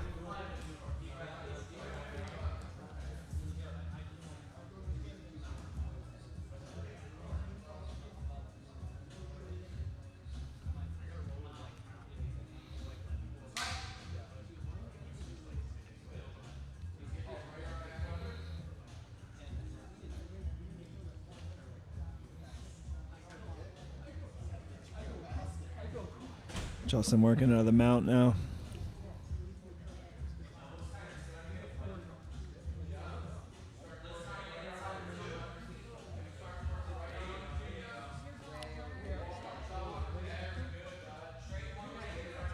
He's walking up that arm. He's trying to isolate his arm.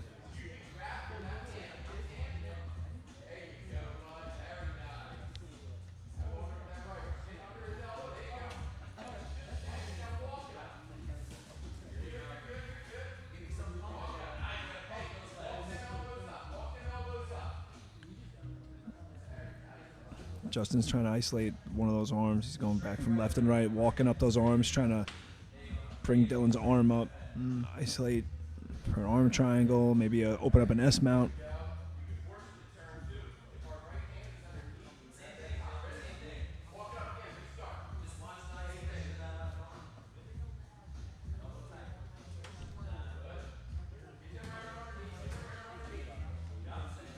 Made the space. Nice escape by Dylan.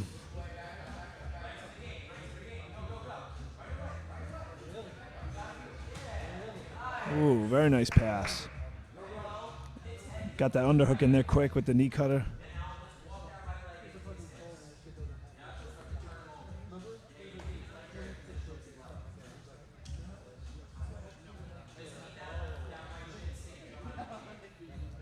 Dylan with good hip pressures, walking his hips back, getting his right knee over.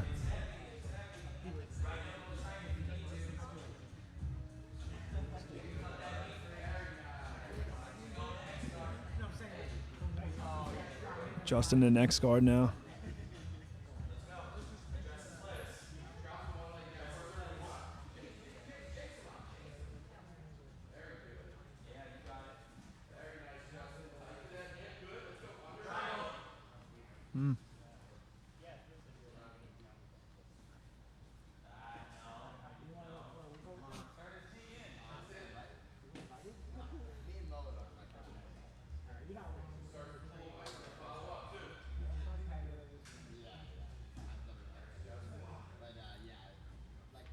Justin still attacking that leg.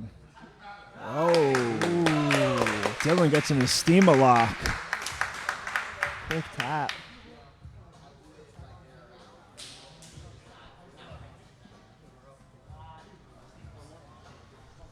Nice work from Dylan Garofalo, 10th plan in jiu-jitsu.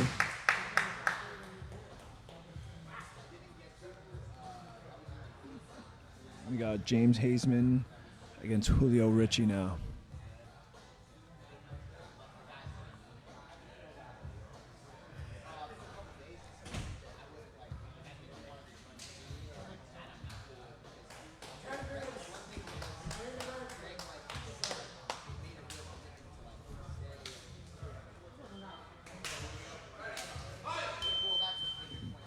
James sits the guard. What was that, Nestima? Same thing.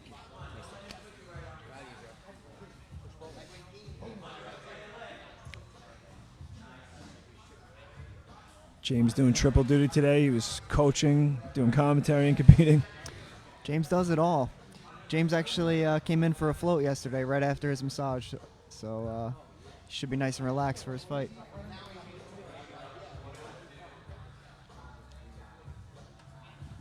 James looking to isolate that inside leg. Woo. Oh. He's able to get that leg. He's got good control of that inside leg.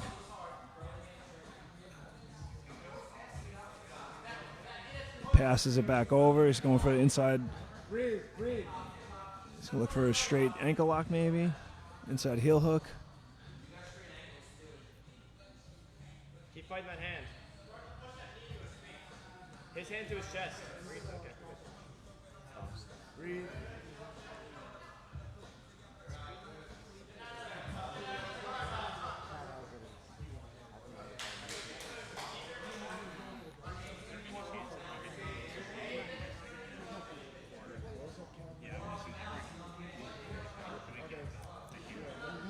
James is attacking again from that half Z guard, looking to isolate that inside leg.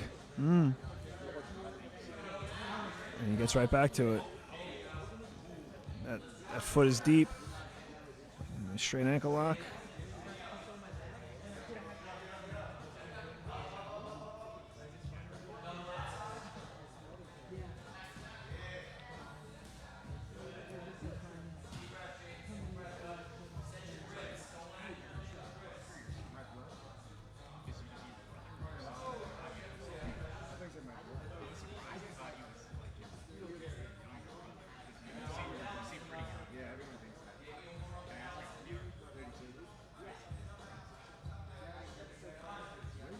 James just keeps going to that same setup. Now he's looking for the other leg.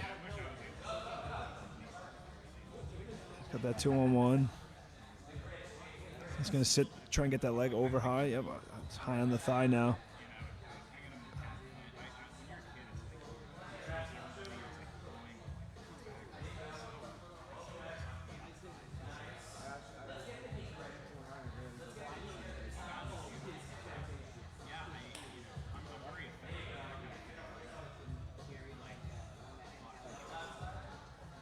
He's got the 2-on-1 now on that shin.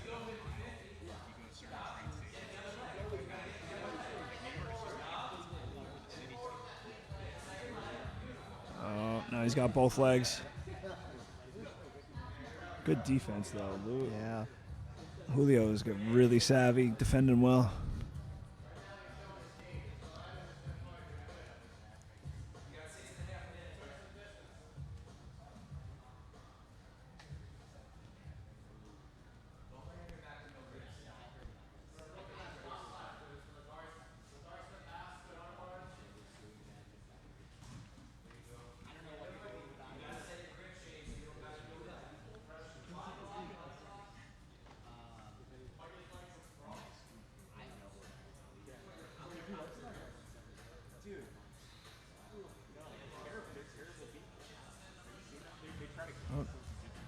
Sneaky grip, James with that over-under.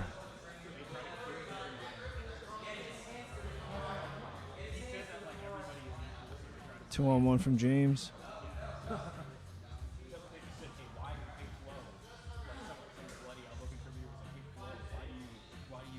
5 minutes left in the match.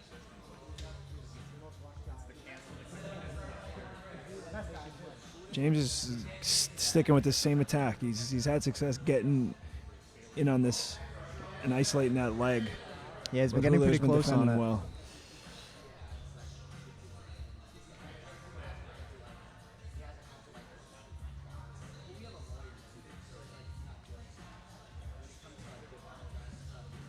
Good pass. Julio, the good pass.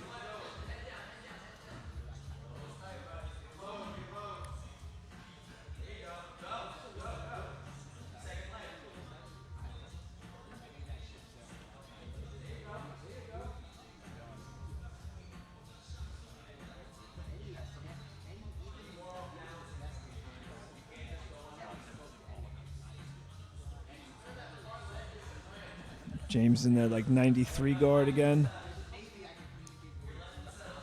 Oh, nice step over pass by Julio.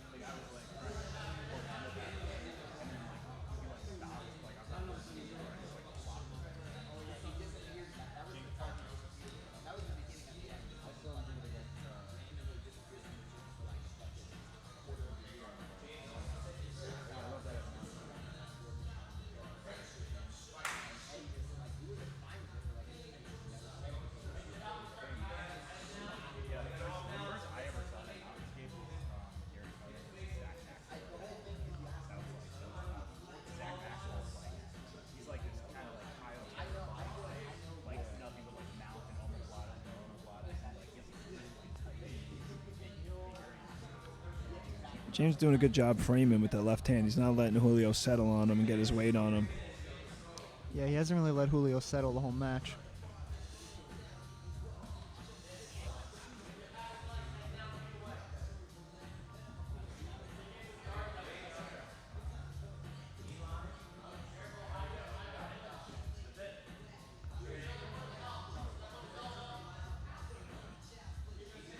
James goes belly down for the straight ankle. Foot's a little shallow.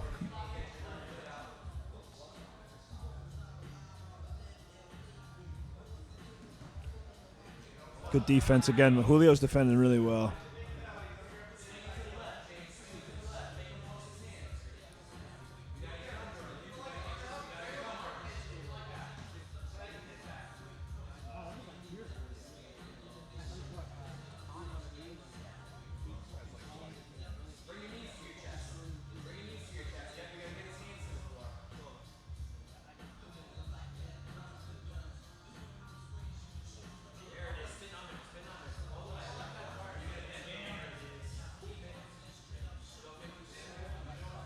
James just relentless on these attacks.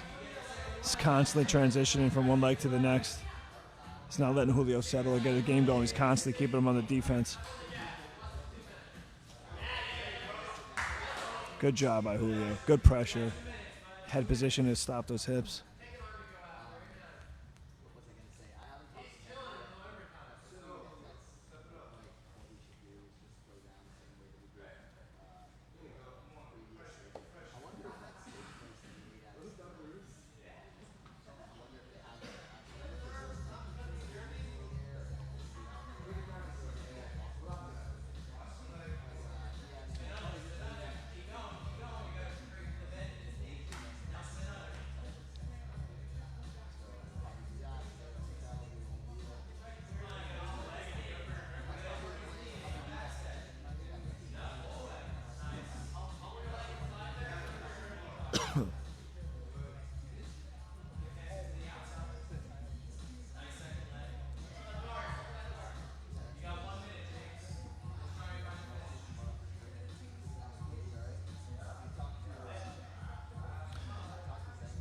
James just relentlessly hunting that leg.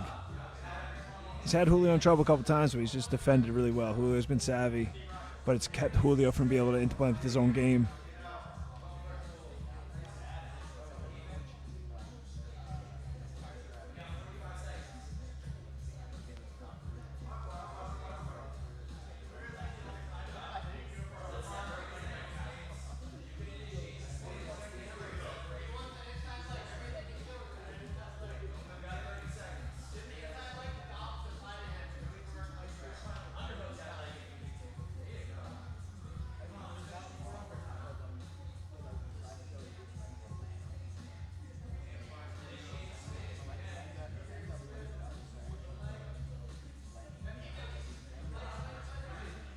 Julio looking for an Estima lock of his own.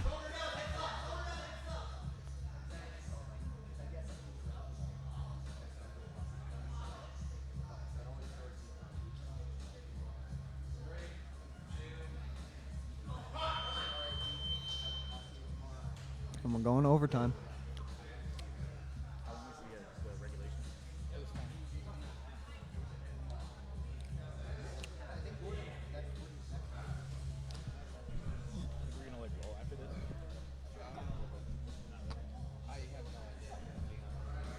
James will start overtime on Julio's back.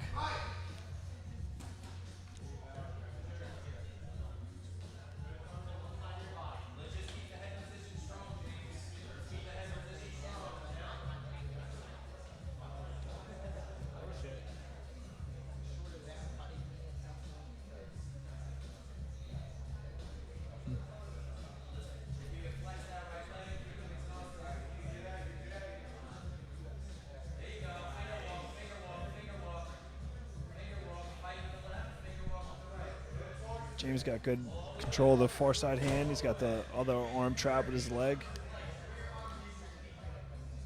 Can't see from this angle if he's got an arm on the neck or not, but Yeah, it's hard to tell exactly.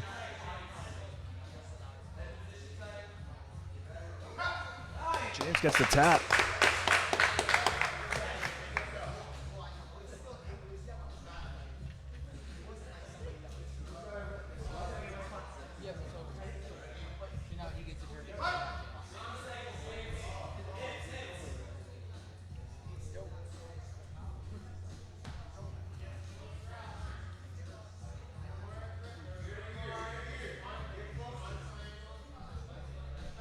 Julio's got to get a submission here, otherwise the victor will go to James in overtime.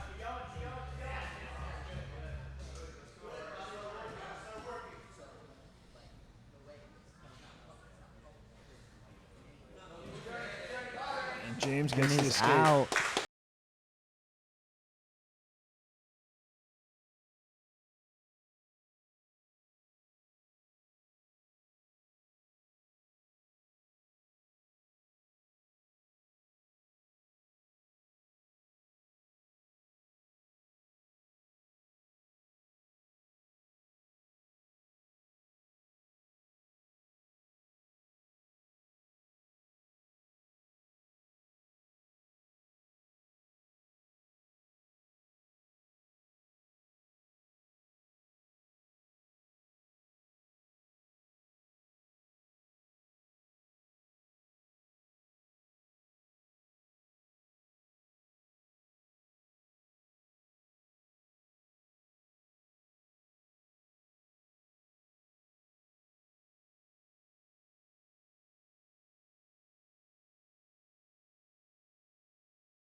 Back to their feet. Secor staying low again. Doesn't want to let Jason get underneath him, get to his legs.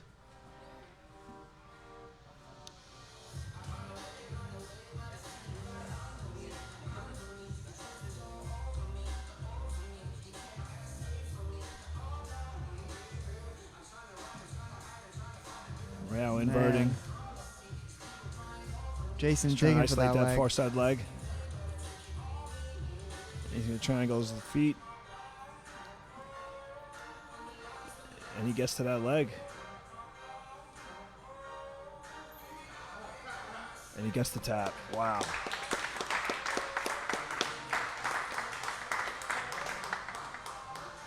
Wow. And Jason Rael wins the tournament. That's it.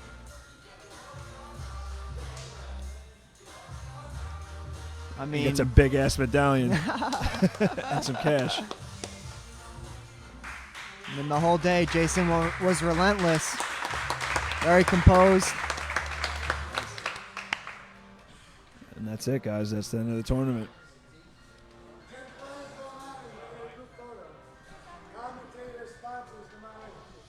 All right, guys. That's it. Winner, Guys, Jason thanks for Rael. watching.